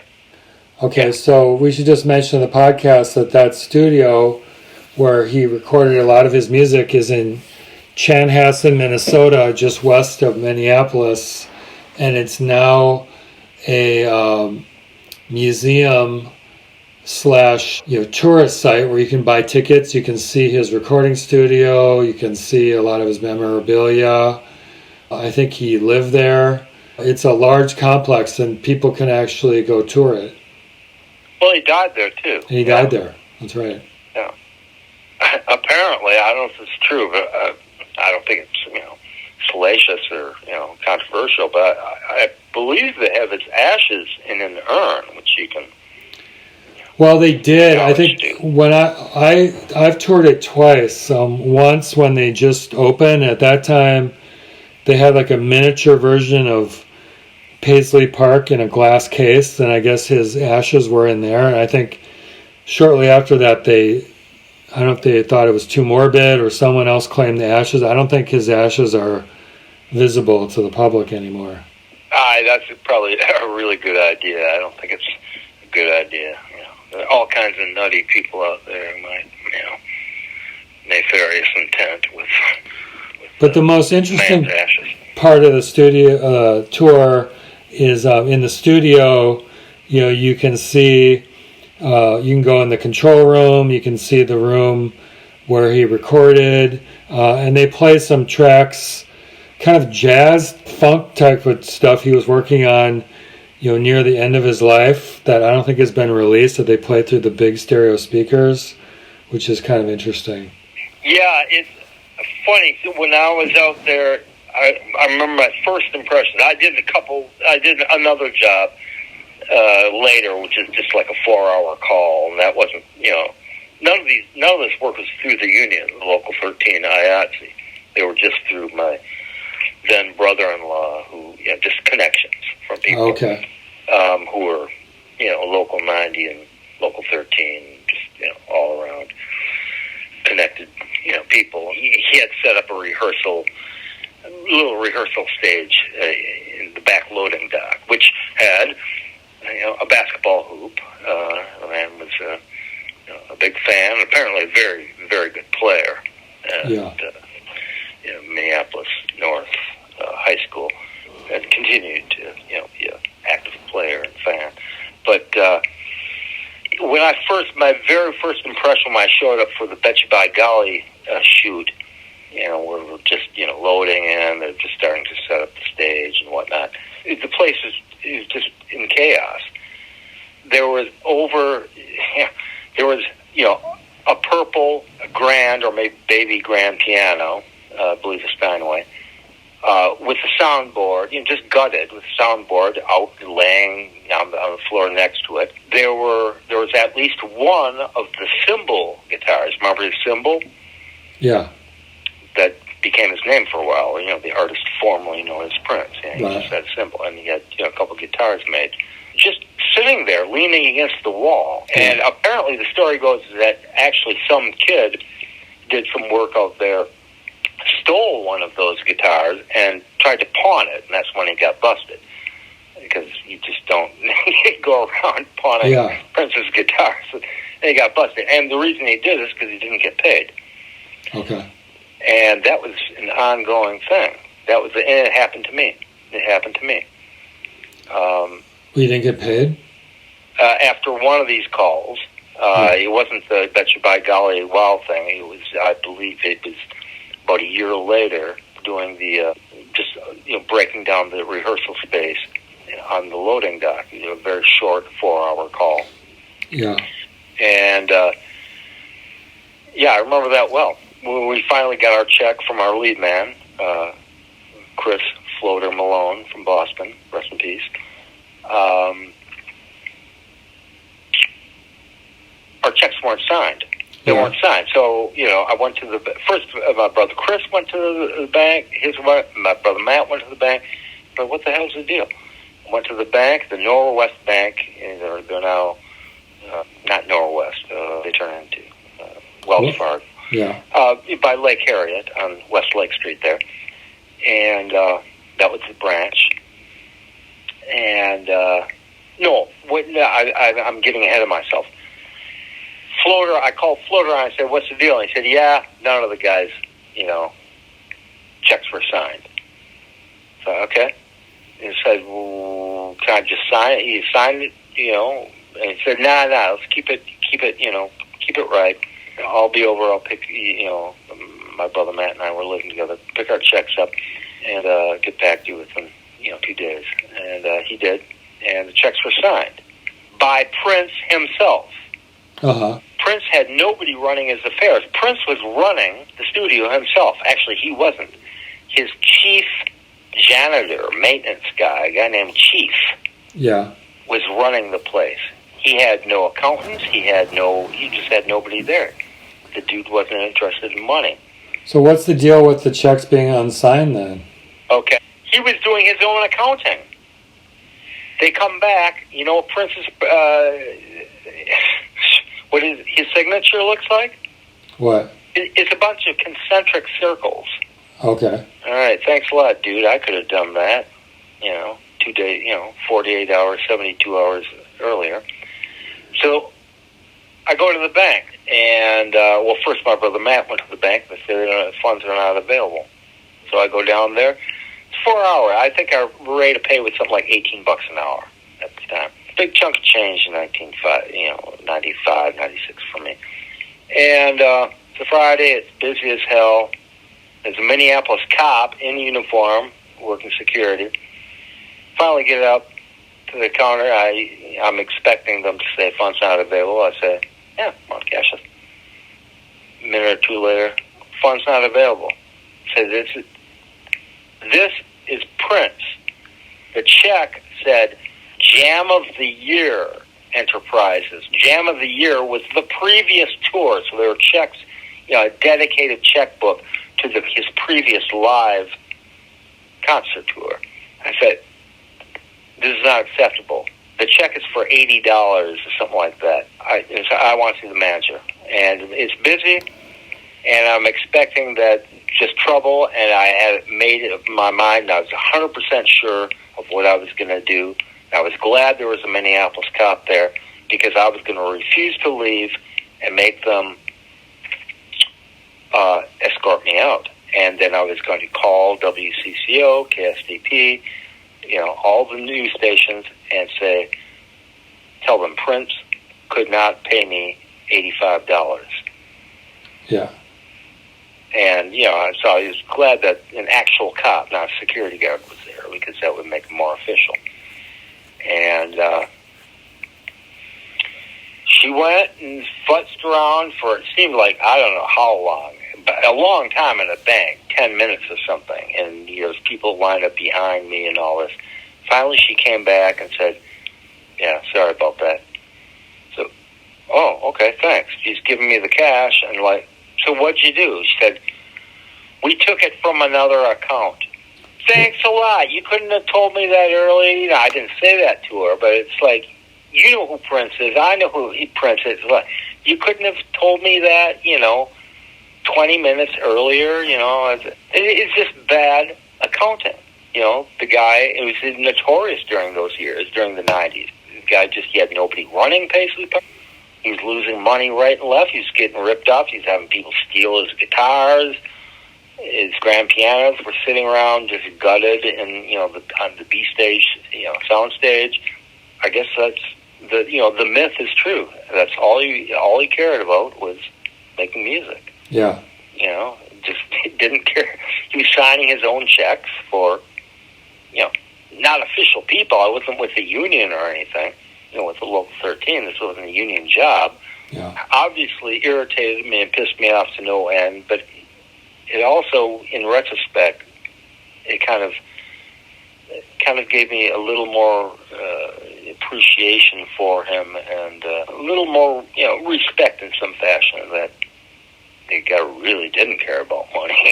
He really didn't care about money. He didn't care about paying people. Yeah.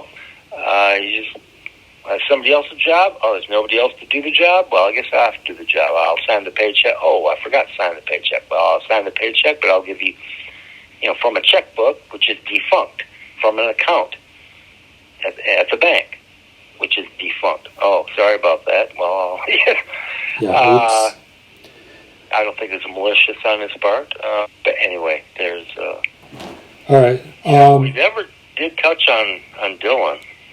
No, I was just thinking that we kind of did in passing. It's kind of like the most massive looming bright light of Minnesota music. We just kind of totally ignored it. But he's... Just do it really quick. Like that... they have the entire works of Shakespeare in 90 minutes. Yeah. We'll do Dylan's entire discography in 5 minutes. Ready? Yeah. Go. Yeah. I actually do have a really good Dylan story. I saw Dylan at Northrop. I've seen Dylan live many times. But one of the coolest was it was election night, 2008, the first time Barack Obama got elected. I remember it well. I remember that night well. And I remember I went with my girlfriend at the time and also David Flamia. That's right. I remember you guys. I think he tried to get me to go. Okay. And Dylan made some cryptic comment from the stage like, I guess there is a change that's going to come or something like that. Something's blowing in the wind or something cryptic like that. And then it was cool. As we were walking out, they had big TV screens in the lobby of Northrop Auditorium. And you could see that Obama was going to be the winner, and everyone was cheering and applauding. Yeah. Northrop, wow. Bob played Northrop and that late in the game. Wow. Yeah, I also one time saw him with David. It was probably the best Dylan show I ever saw at Roy Wilkins Auditorium, and it was just hot and sweaty night. Dylan playing keyboard in top form, and he was just on fire that night. When was that? What year? Oh man, that must have been early 2000s. So after the Love and Theft album? Oh yeah, for sure. Yeah, to me that's a real... to this day, it still may be. I know it's heresy, but... No, I love that. I'm with you. I love that album. Well, it may be my single favorite Dylan album. Yeah, it's a great record. Yeah, it's hard to say with somebody, catalog as rich as his, favorite album, 5 favorite albums at the minimum, but if I had to narrow it down to one, it might be Love and Theft. Yeah, my brother Sean saw him once at well, he wasn't seeing him at First Avenue. He was seeing who was the band. Paul Simon was married to her. Japanese gal from Hawaii. What were they? Pearl Harbor and the Explosions. Okay. The band. And I guess this is early 80s. And apparently they were at the upstairs bar, with the balcony, Yeah. Bastion balcony. And Bob was there with somebody in a wheelchair. And apparently this person in a wheelchair is well known as a friend. Oh, yeah, Larry, his old high school buddy. I guess, yeah. I think other people have told me that's who it probably was, too. And my brother said he went up to him and he was yelling in his ear, doing the same thing as I did with Prince. Hey, man, your work's really done a lot for me in my life, and like blah, blah, blah. And Bob, stared straight ahead and finally looked at him and said, "Young man, are you drunk?" I love that. Right, there you go. Yeah, thanks a lot, Bob. Have Dylan and Prince and Westerberg ever been seen in the same room at the same time with each other? Didn't they all live together? Yeah, maybe they did live in a big magical castle. Right, yeah. But no one's ever seen them together, as far as I've never seen any video of it or anything. Right. I think there's something going on there. They're all, they could all be the same guy. They're all short. They're all from Minnesota. They all have really large heads, large cranium. Right. Yeah. I think you may be onto something. Well, I'm not the first person to think of this. And pre-internet, this theory came up. Yeah. Do you remember Westerberg's his debut single as Grandpa Boy? What was it? 97. It was only released on a 45 on vinyl. Yeah. With a B-side. Nobody knew who it was for a couple of weeks. The city pages didn't know who it was. Yeah. Oh, maybe they did, but they weren't saying. But the word was, might be Prince. Oh. Doing one of his things. I Want My Money Back is the name of the song. Okay. And I don't know if his voice is tweaked a little bit, Westerberg's, but it sounds like it's pretty high. It sounds like it could be Prince. Sure. Because Prince, he had a pretty snotty voice, a lot of the time, too. And, then it came out, oh, no, it's actually Westerberg with his new alter ego. It was a curious thing, this might be Prince, Sure. Well, it might have been Dylan, too, for that matter. Sure. All three of them have, pretty snotty punk rock singers, all three of them. Yeah, it's a great tradition we got here. But we forgot to mention Willie Murphy. Oh, yeah. Willie and the Bees. And, who's a friend and, compadre with, Carnarine Glover and Bob himself. But he was a great figure for years, Did you ever see him live? Yeah, at the, not the 400, it was an identical bar. The Viking bar? The Viking, yeah, thank you. He just, I think he played it, every Monday or every Wednesday or something like that. Yeah, I know he played it on a regular basis. I always meant to go see him, and I never got around to it, but I heard he did a good show. Oh, yeah, it was a great show. Yeah, it's solo, piano, guitar. He'd have, people sit in with him. It was kind of an open stage thing, but it was, his stage. And he was known as a real hard taskmaster, kind of an ornery guy. He really demanded, people like, apparently in real life, he's a real teddy bear, a real sweetheart guy. So I knew some people, my sister Mary, for example, who knew him personally. And so I never actually met him. I should have and had many opportunities, but a real big deal, a real anchor for Twin Cities music. And he was playing, long before Curtain Say and Thumbs Up and before the Commandos, and he was playing The Flame and right. on Nicollet Avenue, and which nobody in the right mind, unless you're a criminal, wanted to hang out at. And Willie and the Bees, I remember getting their debut album as a Christmas present. I must have been 14 or something, before I had any right to be interested in that kind of music, soul, hardcore, deep soul R&B. Yeah. Liking it and kind of wanting to get it, but it wasn't the Clash, it wasn't the Pistols. Yeah. And I'm sure that's come back in print, deluxe versions of it or whatever, with through the years on CD. But Willie Murphy should definitely, he needs a shout out here. He's a real big deal, and not just Minnesota music, but specifically Twin Cities, and more specifically Minneapolis. Yeah.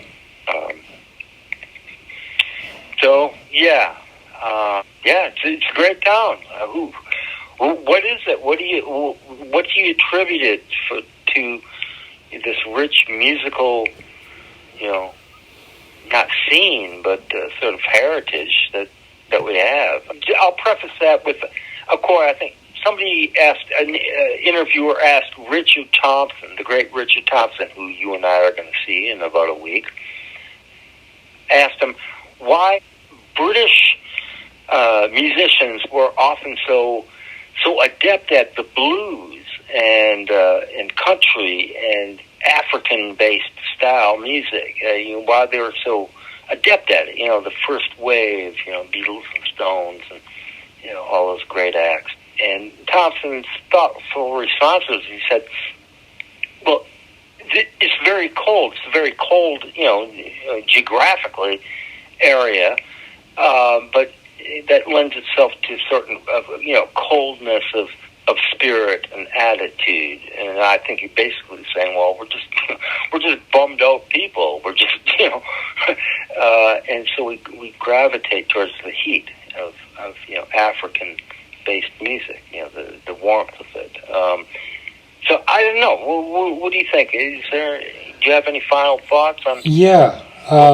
Minnesota? I was just thinking while you were posing the question, one thing that's kind of interesting just geographically, we kind of punch above our weight in terms of like our population. We've got great theater here, great music, great museums. It's a great art center, one of the great art centers of the U.S., I'm told. Yeah, we've got the Minneapolis Institute of Arts and the Walker Art Center, which are both world-class. Just a lot of cool people here.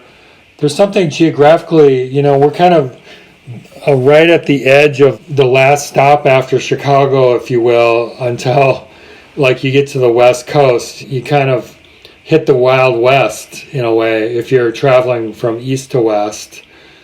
We're right at the near the mouth of the Mississippi, so you think of like all the great musical culture in New Orleans. The river! I hadn't even thought of that. Yeah, right. So we're kind of sourcing the musical traditions of the river. There's something like you said about the climate here. It's really cold, so unless you're doing winter sports, which I'm not that interested in. It lends itself. Except hockey. Oh, That's yeah. An in-joke, folks. I know. An in-joke. Yeah, I love that hockey. Right. But hockey aside, it lends itself to introspection, doesn't it? We've got, over half the year where you can't really go out and about too much. What are you going to do? You're going to read a book, you're going to watch a movie, you're going to listen to some music. You might make some music if you're have a creative bent. So I think there's something to the climate as well. Yeah. Somebody once asked Prince many years ago. I think he lives in Paris for a while, for a couple of years, and moved back to to Chanhassen. And said, well, why do you still live here? Why Minneapolis? This is flyover territory. And he's like, what about the weather? And he said, oh no, I love the weather. It's great because I love winters. none of the bad people come out in winter, or something like that. Yeah. Cryptic, but cutting remark. That's probably very true. And I guess I've heard other, specifically musicians, various local artists, but specifically musicians, echo that the climate really, does sort of inform or contribute to our musicality. But I'm trying to think of other climes. Surely, does Anchorage, Alaska, do they have, a thriving musical, scene? Not that I know of. I mean, part of it is too, like... Jewel, I guess, is the only person I know from Alaska. We get a lot of, we're big enough that we get a lot of musical acts come through here, so we have access to seeing a lot more live music from around the world than someone in Anchorage probably does. Right. Or even, I don't know. I've never been west of the Mississippi. I've been out east, but I've never been. So I don't know. I don't know the desert scene. I don't know. Driving through.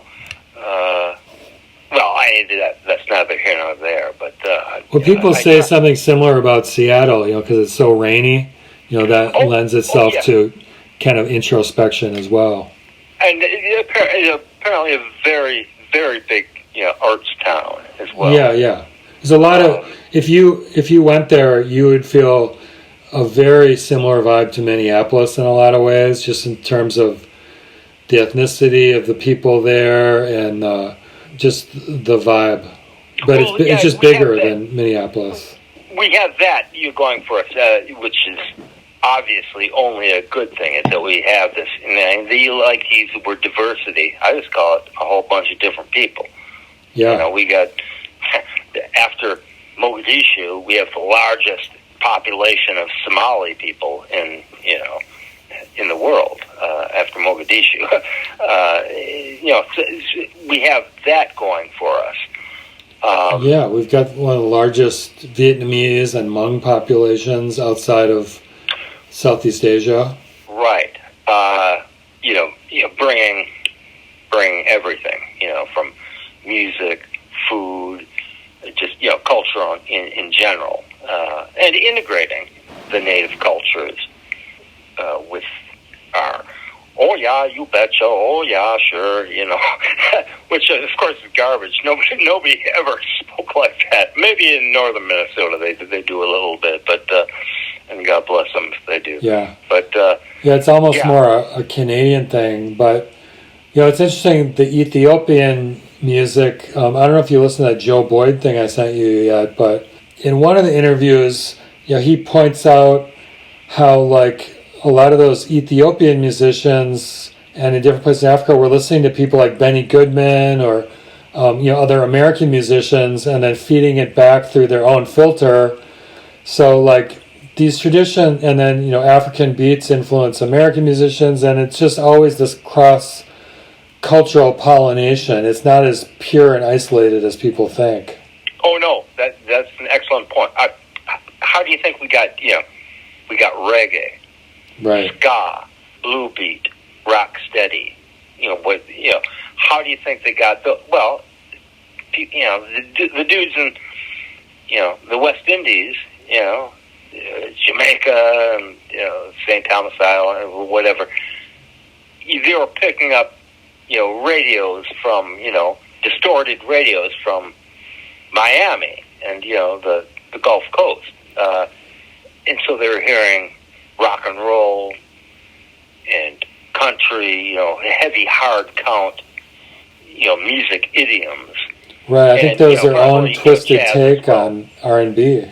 Yeah, the whole soul thing.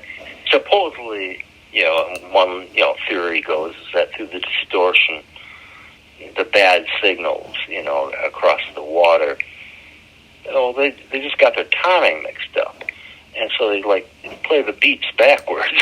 Yeah. And ta-da, you got rock steady, you got blue beat, you got ska, you got reggae. That's probably not really what happened. It's probably more a mixture of, more indigenous styles. But certainly melodically, as far as chord progressions and song composition structures, it was, based on American, African American music styles and idioms. And how it came out with the backwards beat, the crazy, hyper rhythmic, reggae beat. Well, that's open to interpretation, but interesting how those cross pollinations can show up even over large distances. I'm going to send you, I got a bunch of links I'm going to send you to some of these local bands that I mentioned. Yeah, thank you.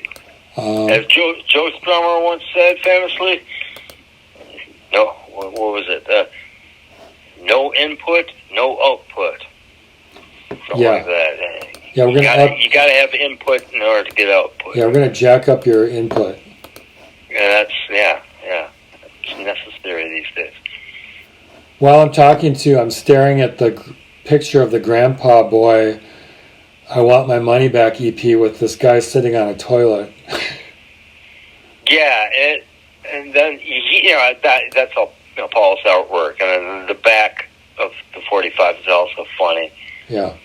And but then he released the next release. It was an EP, which had the same kind of artwork, same, but those songs weren't on it. Those in the A and B side for some reason. There was just 4 other songs, and it's great too.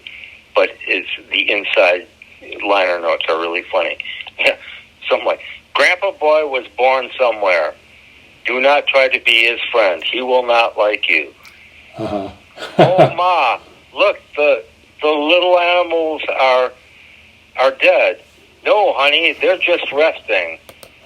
"Damn you and your motor vehicles," or something like that. Uh-huh. It's just, Paul just, drawing, scribbling. Yeah, just having shit. fun with words. Yeah.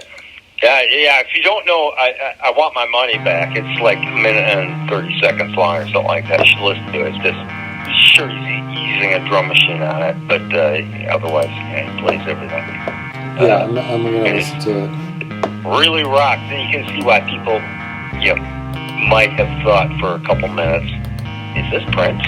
Yeah.